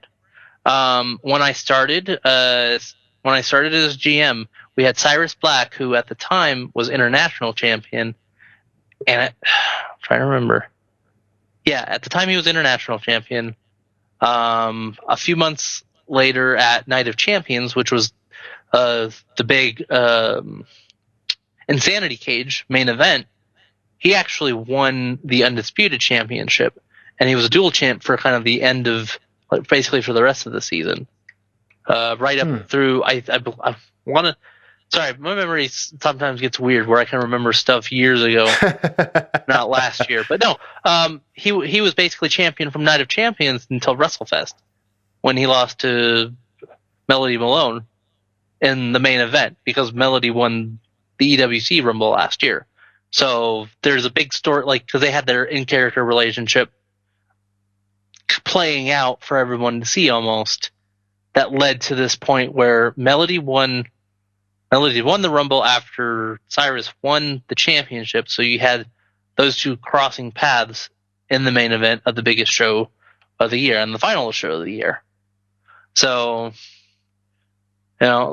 he's been away for some time, but I'm still thankful for especially as because he's a standout name on the brand for that entire that stretch of the time that I've been on staff, and also for like helping with stuff like match writing and stuff like that. And so Cyrus, and you have a number of other people. I'm trying to remember because some people change brands, and like Dominic Sanders, for example, was actually the undisputed champ when I started. When I started as Brawl GM, and he was on Brawl, and we had the main event ladder match at Scars and Stripes, where Ace King from Rampage won the title from him, and I believe there was a rematch for the undisputed title, and or a match where Dominic very specifically wanted to go after the United States title that Ace was still holding, in between Scars and Stripes and Night of Champions. And I'm sorry, I'm getting my dates a little mixed up because I do remember specifically Dominic went after Ace because they become a bit of rivals, especially because of that feud for the undisputed title. But Dominic wanted to go after the United States title because Ace King was on the verge of having the longest. I believe it was on the verge of having the longest ever reign with any of the singles titles, or any of the titles period in EWC. Wow. And so ever. Yeah, ever in the history of the Fed. And so which has been around forever. Yeah. So the whole point, so the whole crux of Dominic going after the title was he wanted to go after Ace's title at the last possible chance before Ace broke the record. And he came up short, and after that match he changed to Prime, and he wrote a whole story where Dominic decided he wanted to focus on the indie circuit and become the best of the indie circuit.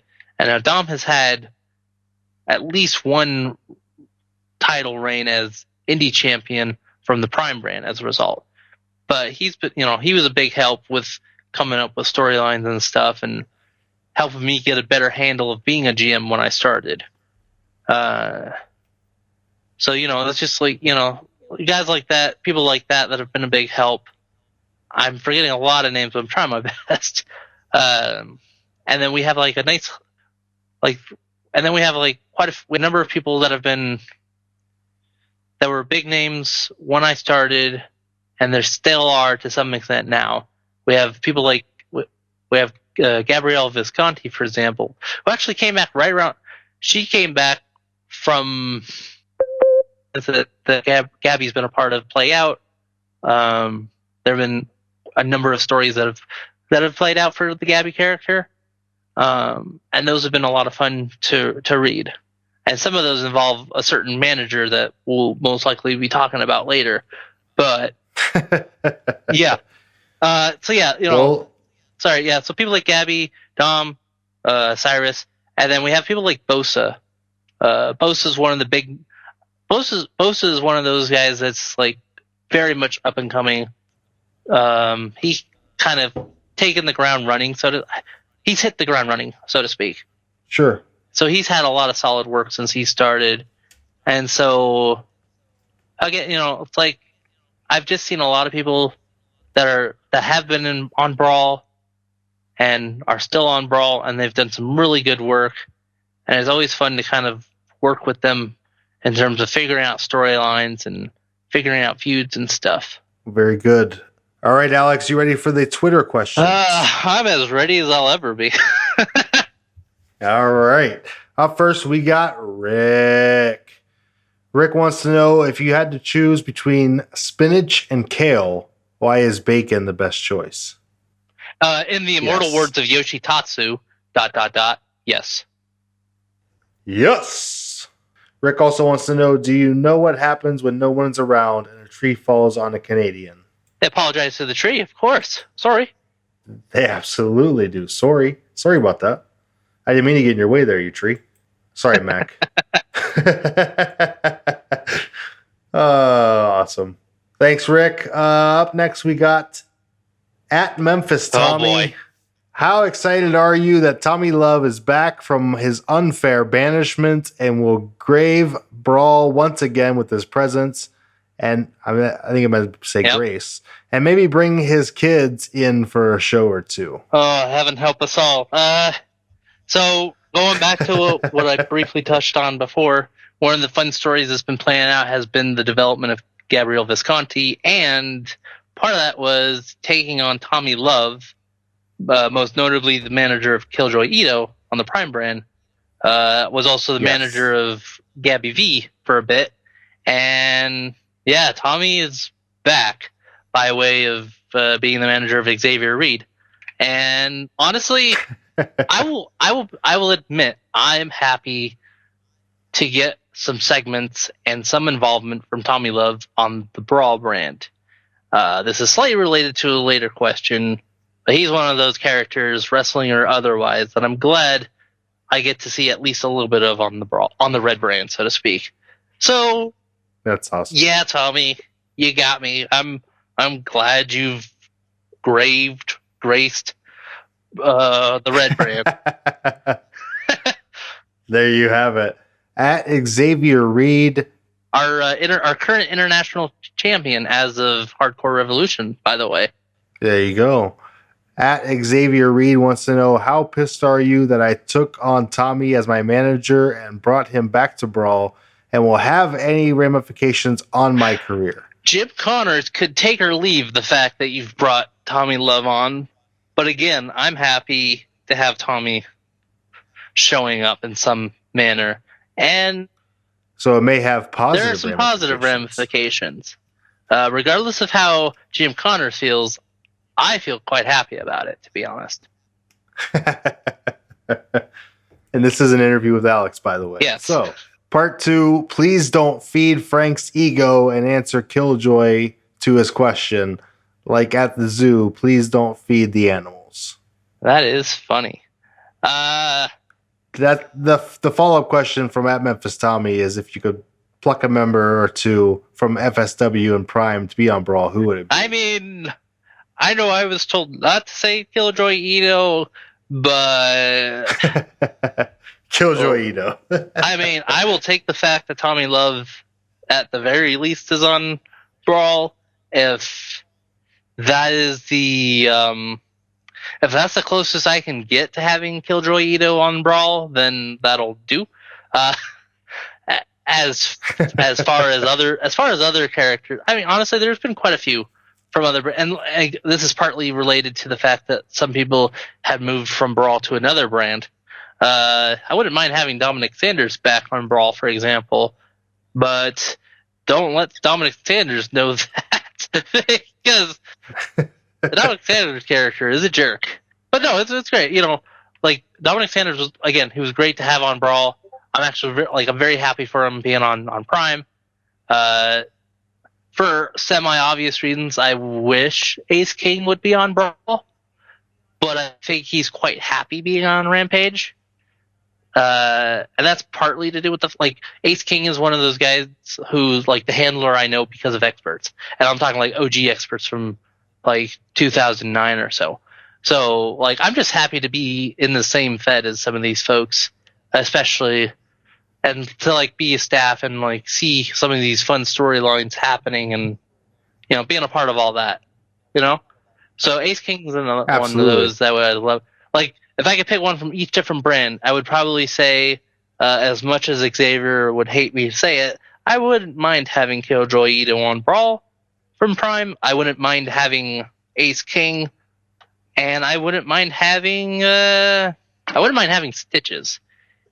Stitches the Clown. He's been FSW champ. He's been the indie champ, and I know the handler of that character from our WGWF days back in like 2008. So, and the character is one of those intriguing ones to me. So, Stitches, Killjoy, and Ace King. Like, if I could pick anybody from another brand to come on Brawl, those would be the main three. Awesome. And part 3 from Xavier Reed. And finally, do you think the no limit word count is hurting Brawl? And would you ever consider making Brawl a word limit show? Sometimes, yes.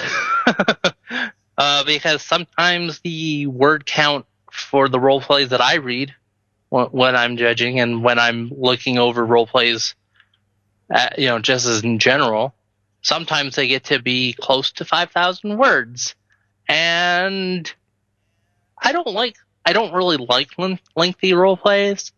But one of my favorite things about the Fed, about EWC, is the tagline. It's not about the word count. It's about making the words count. And I hold on to that mentality, which is also it's also why I don't mind lengthy word. Like, if you're going to write a lot, let it all mean something, if that makes sense. Absolutely. Yeah, pack as much meaning as you can into it. And I'm like, I'll read a role play and I'll be like, okay. Yeah, like, I think most of the time I will find some minor stuff where I'm like, I don't know how much you really needed this particular thing in here. I appreciate, especially for like character development. I think that's when like one of the big things has been like, a lot of people will put a lot of work into the character development, and it takes up a lot of the space on the role play.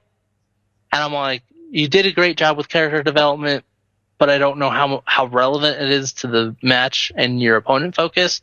That's where issues start to come up.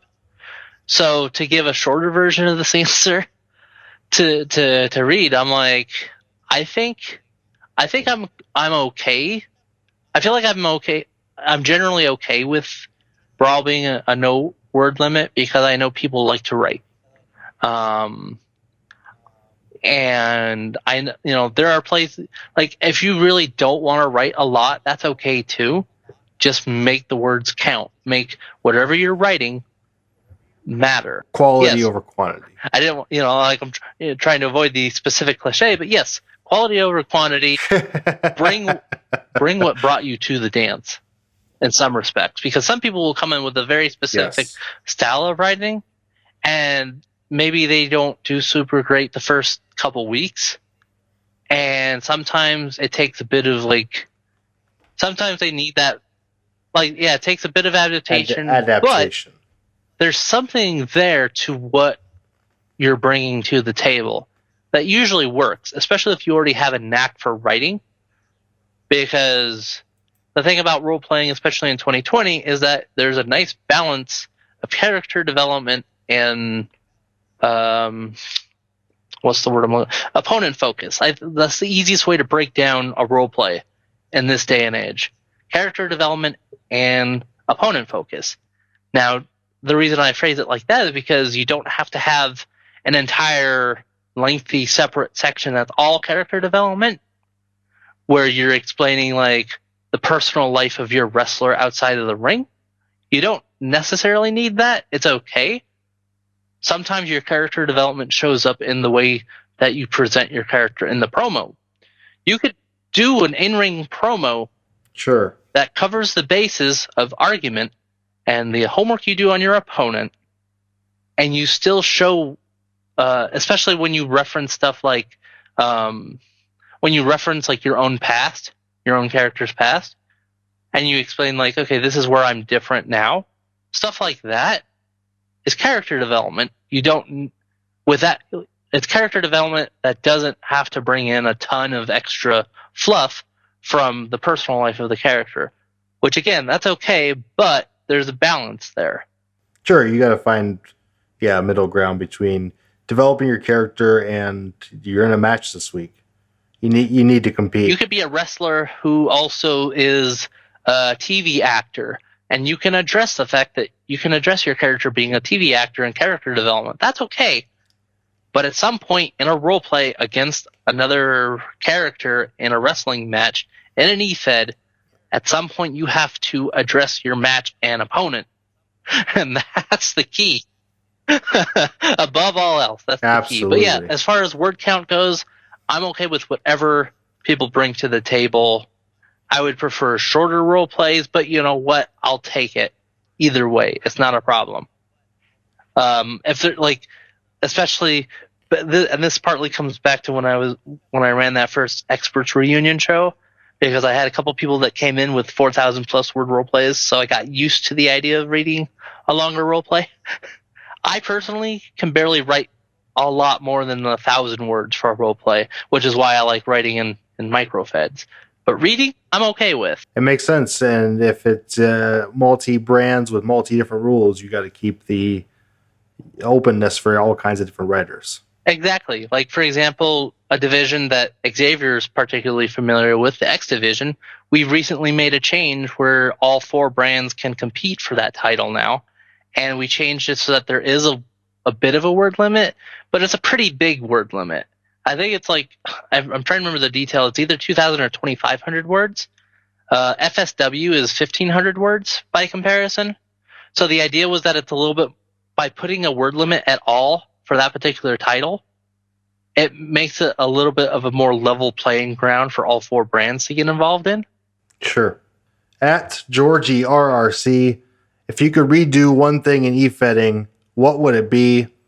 I would honestly be a lot more careful about how I tried to run my very first EFED. Like, that's an easy short. You learned a lot from that one. Yeah, I learned lessons from that, but I think I could have run that better. But again, the flip side of that is that I did learn lessons from it. So yeah, I think like just general stuff, like as far as what I could have redone. But yeah, that would be the one thing. Who has been your inspiration for leading the brand, GMing, or the film? I can easily just name 3 or 4 names real quick. Ian Monks, who ran TFWF. Dean, who ran IWF and runs OSW.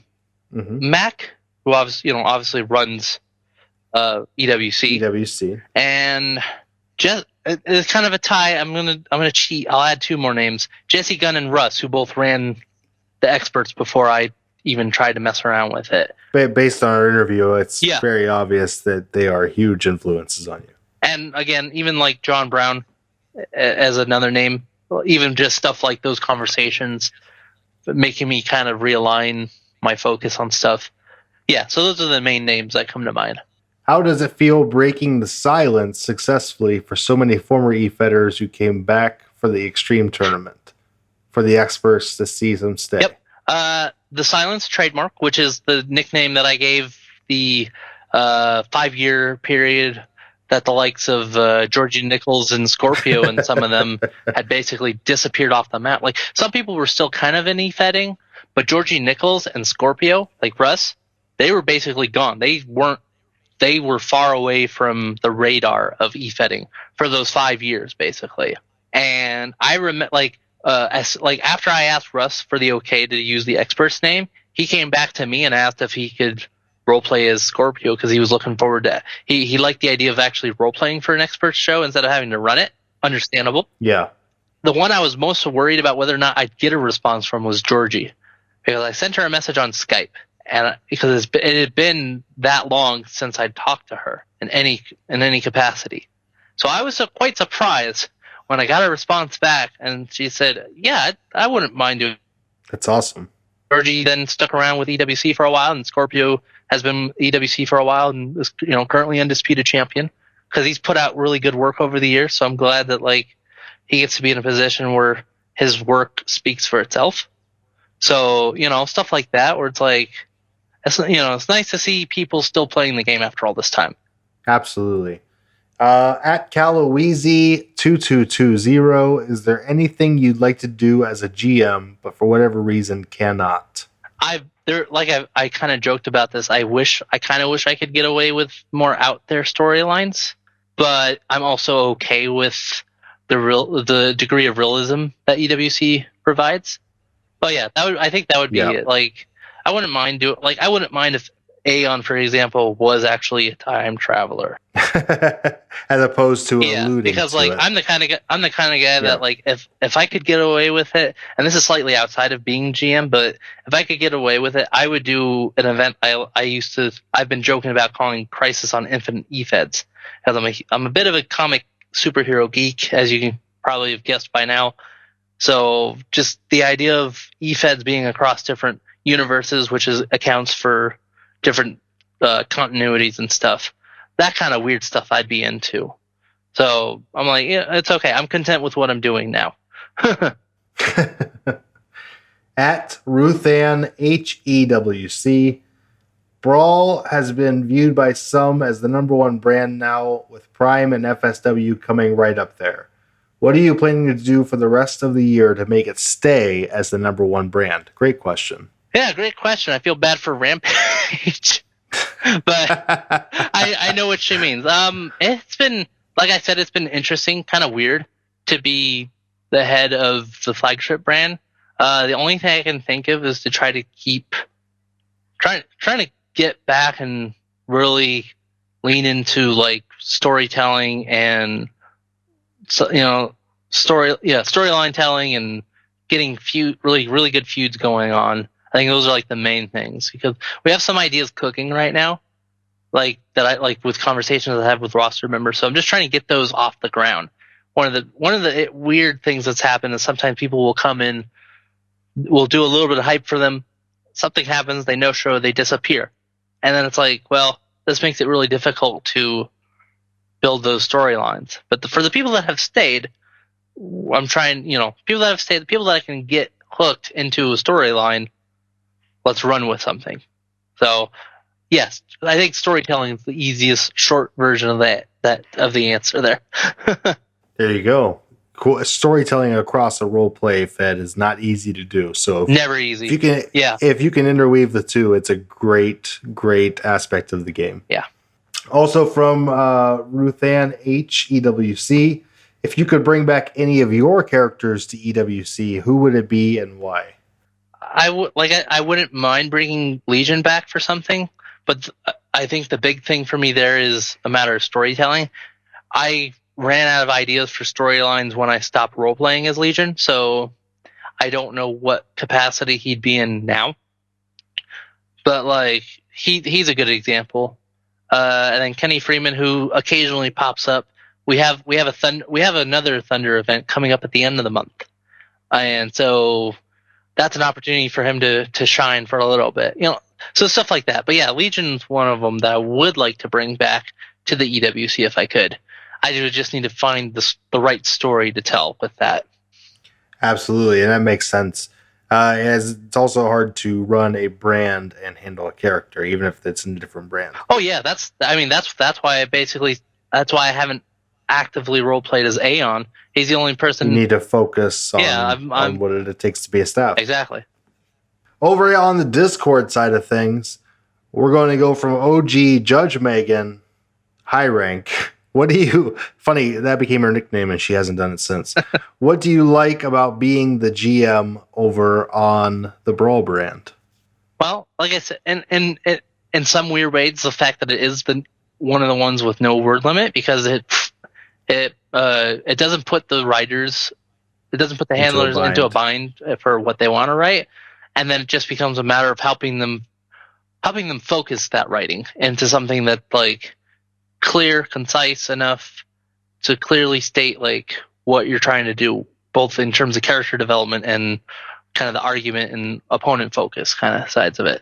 I think that's like one of the big things, and also like the fact that it is the flagship brand has also been interesting as far as like the storytelling, because it's like in some ways I have found like kind of taking the lead of past GMs as far as like understanding what it means to run that particular brand. Yeah. And trying to make it my own, but also respecting how things have been for some time. The way I like to put it is respect history, respect the past, but embrace the future. There you go. That's like my main common thinking for a lot of e-fetting. And that's especially true running Brawl. Good answer. I think we're going to open the floodgates with this one. What do you think of the current state of e-fetting today? So, again, trying to make sure that this is not a 5-hour interview. I'm going to once again restate. I know a lot of people think of the early 2000s as sort of the golden age of e-fetting, and I think some of that's nostalgia. Like a lot of people just remember the way things were when they started. They started, and that might be why I have a particularly high opinion of 2007 to 2012, for example, because that's when I was at my most active as a role player. It's your first run. Yeah, but even I know that like people, there was something about the stuff that happened before my time that it's like, okay, maybe I could subscribe to the thought that that was the golden age of e-fetting, but I'm comfortable calling the time period that I was most active the Silver Age because it was a lot of fun. And a lot of the best of e-fetting came out of that time period that I happened to be involved in, but I'd also seen some of the worst of e-fetting. And so as far as the state of e-fetting today, I could best describe it as the Bronze Age. And the reason for that is, as far as storytelling goes, I think depending on what you're looking for, you're going to find some really great storytelling, almost regardless of what fed you find, whether it's a roleplay fed or an angle fed or anything in between. Heck, you've got feds now that are based around creating wrestlers in WWE 2K. You know, You have video game feds, and those are fun. There's something for everybody in e-fetting, which is even more true now, I would say, than in my day, so to speak. And Definitely. so I'll half jokingly call this the Bronze Age of e-fetting, but some of the best of e-fetting I think has been happening now. And some of the worst of e-fetting has also happened now, unfortunately. And let's just say in our previous conversations before this, Mikey, when you asked me about my Twitter accounts, I mentioned that I don't really use Twitter. And there are reasons for it. Yes. I don't. It's weird. Kenny Freeman, the one that's obsessed with social media, I came up with that character at a time when I think Twitter was really blowing up as far as an e-fetting thing. And now I'm like almost afraid to use Kenny Freeman on Twitter because I just don't want to. Like, I gave you Kenny Freeman's handle for asking, tagging yes. because I'm like, he's a social media guy. That's fine.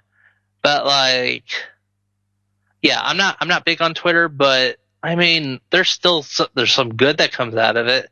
But if you could put that aside, some of the best stuff that's happening in e-fetting is actually happening now because there is something for everybody. Because there's role plays, angle feds, video game feds, Facebook feds, Discord, whatever, So much. There's so much. It's insane. And there's good storytelling, and there's still thriving communities, even though there aren't big communities that are like outside of the singular fed. There are some very strong and thriving communities within the different feds that are out there. And there's a great eFed community over at the eFed Podcast Discord. Yes. Honestly, I think that, and with no BSing at all, I will say that the eFed Podcast Discord is a good example of an e-fetting community that's not within a singular fed that works. Like, I honestly think that Discord might be the best platform for the community side of e-fetting at this point. Yeah, forums are dead. Forums are almost dead, except for the sake of. If you can build a forum as a site, you can use it. Yeah. But as a secondary feature, as a place just to post something, I think that, or as an OOC community, I think that forums it's not the thing. As a work into your fed, I think it can work great, especially if you can build a great website or great graphics into your forum. Oh yeah, and I've made the joke in the past that like you could probably make a brand new eFed with a really good website that also allows you to post role plays and shows on the site itself, and Discord for your OOC community. I think that's like the basic building blocks of what you could make an eFed out of in 2020. So as long as the year doesn't continue to go to shit. Yeah. But yeah. So yeah, I hope that suffices. I'm very time conscious, so I'm trying to be. Yeah. No, that's a good answer, and I think it's a good representation of what's happening right now. Yeah. At Chris Brock, FSW GM. What is your approach to booking each show, and how do you try your best to ensure fresh matchups whenever possible? The second part of that question is very easy. I generally try not to book the same stuff every week. No, just see what you did. No, keep track of what you've done before. Yeah, like there have been some matches where I very specifically looked at the people who opted in. That's one of the big things about EWC. almost every show that we have involves some level of opting in. We don't just randomly book people that may or may not be interested in joining. Hey, you're on this week. Hey, you're off Yeah. this week. Yeah. Everyone that wants to be on a show, we try to get in touch with, like, to let them, hey, especially to explain to them that that's how we do it, because some people will assume that you're going to book them, and we have to explain to them pretty quickly. We need you to opt in if you want to roleplay. Yep. But yeah, people will opt in. I look at the opt-in list, and I try to figure out the matchups based on. I do like to try to do a lot of first-time matchups, or at least matchups that haven't happened in a while, especially if they're like people that are like bigger names in the Fed, but they haven't faced off in a while. Those are always fun. A good example of one that maybe isn't a first-time match, but it's been a little while. We just had Monday Night Brawl the night before we're recording, and we had a main event that was the one half of the new tag team champions, Melody Malone, taking on the current international champion, Xavier Reed. So we have stuff like that where I'm like, okay, these two haven't faced off before, or if they have, there's at least history there. And you try. And now that they're both champions, there's a whole new element. Exactly. So that's what booking feels like for me, is like trying to come up with those fresh matchups, or at least establishing that there's a history here, and trying to build that into the match, because if a match has a reason for it, I think it's going to motivate people to put their best work, even if it's not for the title, kind of deal. Agreed. So handlers love to write with other handlers they enjoy to write with. Yeah. Second question from Chris Brock: why is FSW the best brand? That's a trick question. Because I literally don't have an answer. I'm joking, of course. I know FSW has been a good enough brand to, like I said before, Mac approached me to be Brawl general manager. I had wanted to be FSW. I think, as far as like having that particular word limit, for example, 1,500 words is kind of nice. You know, it's short, but it's also enough space for you to kind of explore, kind of deal. And both in its current stage as a developmental Fed, or as a developmental brand, and as we kind of look toward the future where it becomes basically not as much of a development brand, but becomes more of a third brand, I think, honestly, you know, it's really good for its purpose. You know, people will come in and, if possible, maybe look at FSW and be like, hey, here's my way of dipping my toes into the atmosphere. And that's probably my nicer version of what I was originally going to answer, because the really short answer to why is FSW the best brand in EWC is because of the same reason that NXT is the best brand on WWE. Since we're going to play that game, this is, by the way, this is the time of year where we're doing the inter-brand warfare, leading up to. So now time to talk shit. Yeah. So that's the short answer, because it's the NXT of EWC. But the longer answer, because it is really good. I think it's a really good fit for people that are especially for those just coming into the brand. I think it's more fair to ask them to at least consider FSW, because we had some people come into Brawl that maybe don't quite understand, in some honest cases, not quite understand how role-playing works. So I've found where I need to communicate with those people and communicate with the roster, expectations, basically. But I think dipping your toes into a Fed, especially one as big as EWC, FSW, I would say, is probably your best way to go if you're just starting out and you're not used to certain things, you know? At Jason Reeves Stalker, what is the best gimmick match you ever came up with? Or if you didn't personally come up with it, what's the best one your character's been involved with? There have been a number of these. Because one thing I kind of pride myself on is coming up with gimmick matches. I came up with a gimmick match when I started out in e-fedding called an Apocalypse match. And it's not as original as I thought it was, but at the time, it was basically... I believe it was basically a Hell in a Cell with... It was a Hell in a Cell, but with the casket stipulation. Okay. So, you're stuck in the Hell in a Cell cage, but you have to put your opponent in the casket. I think I've seen other matches with that kind of stipulation called something else. Apocalypse was related to the Legion character. So, stuff like that.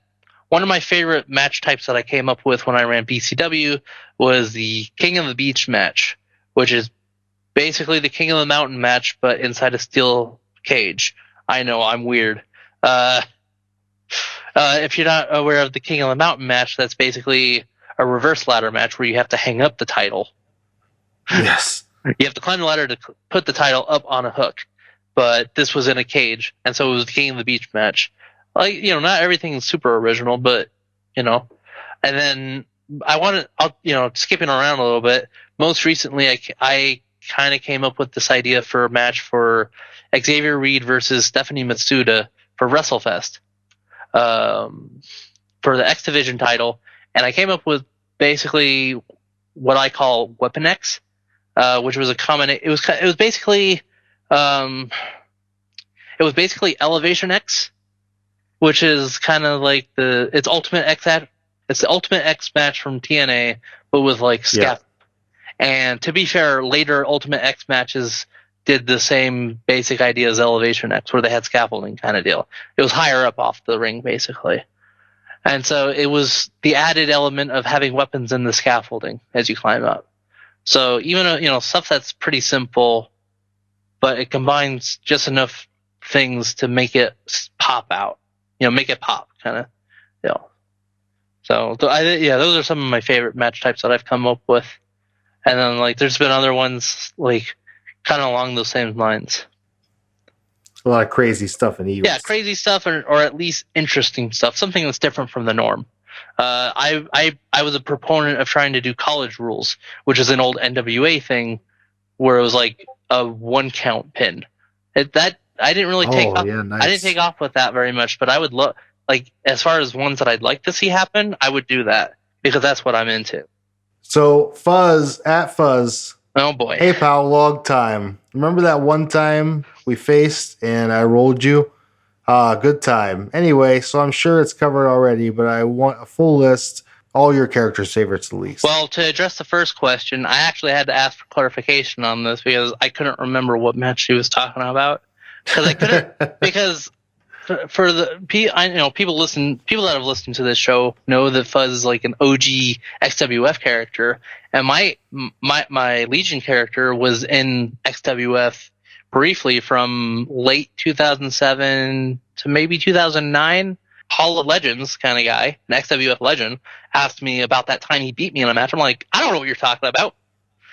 But apparently we were in a match together for like a world title tournament, and what about that time? I was like, hey, you know what? I lost to a legend, or at least someone who was about to be a legend. So, not a bad deal. I'm not one who's hung up on wins and losses. That you notice that I've very briefly talked about any titles I've won because that's not what I'm really worried about. For me, it's just I've always been hooked on just pretending to be a wrestler on the internet. But yeah, so facing guys like Fuzz has been fun. I do remember the one time I was in like a world title match early on when I was in XWF, and it's funny because the world title was a secondary title. It was one step below the universal title at the time that I was in that Fed. But still, I was basically in a world title match once. It's still a world title match. I was like the first or second eliminated from the match, but whatever. You were in there. People knew who I was. So yeah, it's always fun to face off against the people that are vastly better than you. Last question from Smash. Good old Smash, good old Keaton Saint, who apparently also just pulled back up from the silence himself. They'll likely be covered for what do you feel about the legacy of the experts? We did cover the experts quite a bit, but go ahead and summarize, kind of your overall thoughts. My overall thoughts is I had a lot of fun being a part of the experts, whether it was just to be role-playing for events or the very brief time I tried to run those shows. And that's why, for example, Mikey, I joked with you before we actually started about if we did anything beyond this particular interview, I wouldn't mind going over a more detailed oral history of the experts, because that's how much Absolutely. that's how much love and respect I have for that. Because, like I said before, that helped me meet a bunch of people in the game. So that's Absolutely. like my overall thoughts on the legacy of the experts is they helped me meet so many people and open my eyes to the wide world of the hobby, and I'm forever grateful. And if I ever can handle the workload of running a show for the experts, I would in a heartbeat. You know? There you go. That's great. Alex, that's what I got for you. Questions. Is there anything else you want to go over? Anything else you want to plug or push and put out there before we wrap this up? Yes, I do. One of the big things we talked about in the later part of this is EWC. We have some basic announcements that I do want to touch on for EWC, both Brawl and outside of Brawl.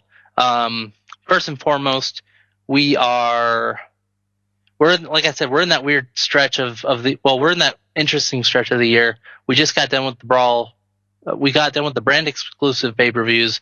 We have Parabellum coming up at the end of July, which I think is going to be, if I'm lucky, is around the time that the show comes out. We are going to have Parabellum, our quad brand pay-per-view, which was formerly known as Stable Wars. We have a lot of inter-brand related stuff happening there, and I'm very excited to be working with all the staff together on putting that particular show together.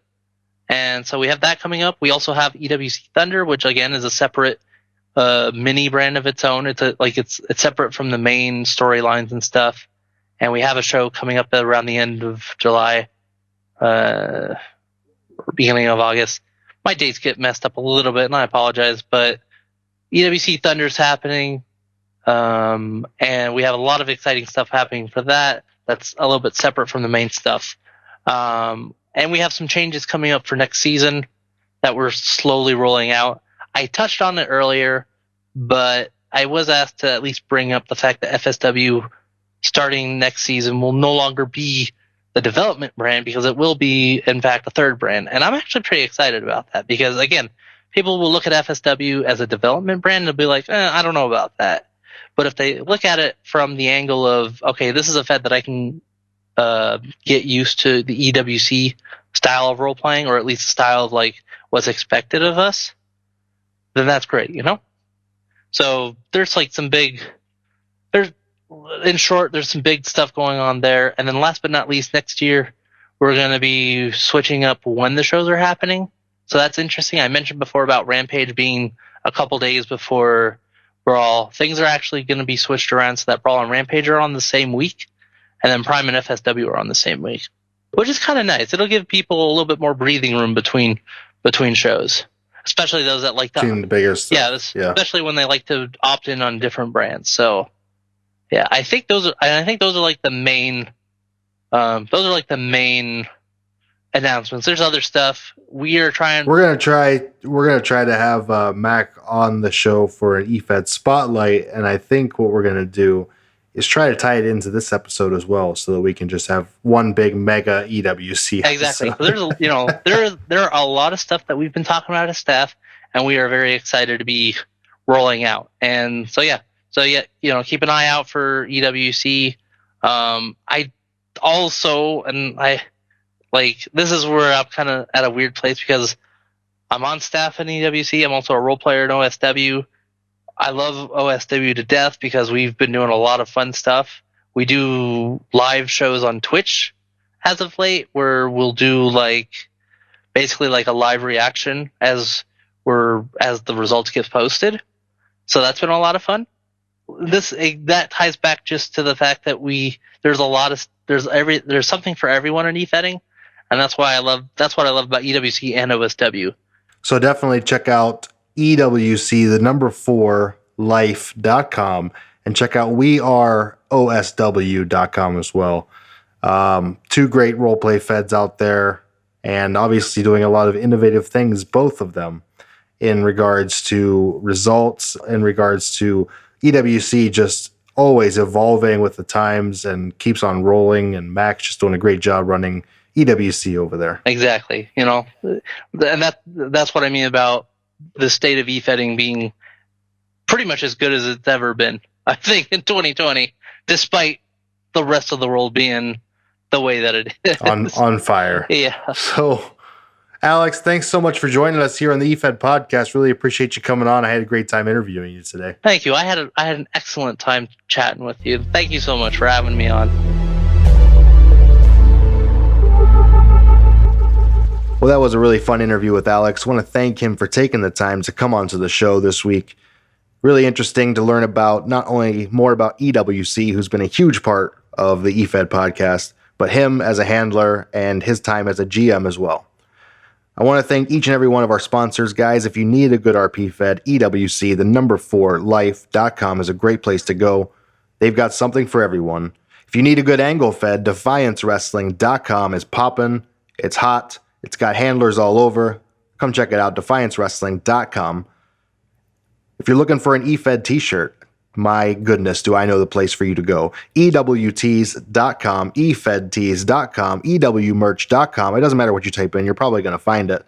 Check us out. We've got custom designs. We've got t-shirts for my character, Mikey Unlikely. We've got t-shirts for Defiance. We've got t-shirts for Ring the Bell Wrestling, 5 Boroughs Wrestling, and much, much more. Many coming soon. We've got Hollywood Bruvs, 24K. We've got everything you need over at EWTees.com. If you're in need of a custom shirt, get at us. We explained earlier on the show. You should have been listening closer. EWTees.com. There's forms on there for you to fill out. Check it out. Everybody, thank you so much for listening today. We really appreciate you taking the time, and we appreciate your support. And we also want to thank all of our patrons over there on patreon.com/EFED podcast. Really appreciate your support on a monthly basis. I know we've got some new ones recently. Shout out to Occupy Pro Wrestling. Thank you very much for joining. And hope everyone else checks it out over at patreon.com/EFED podcast. All right, guys, that's going to wrap it up for us here today on the EFED podcast. For Brian, I'm Mikey, where the wrestling is written, but the characters are real.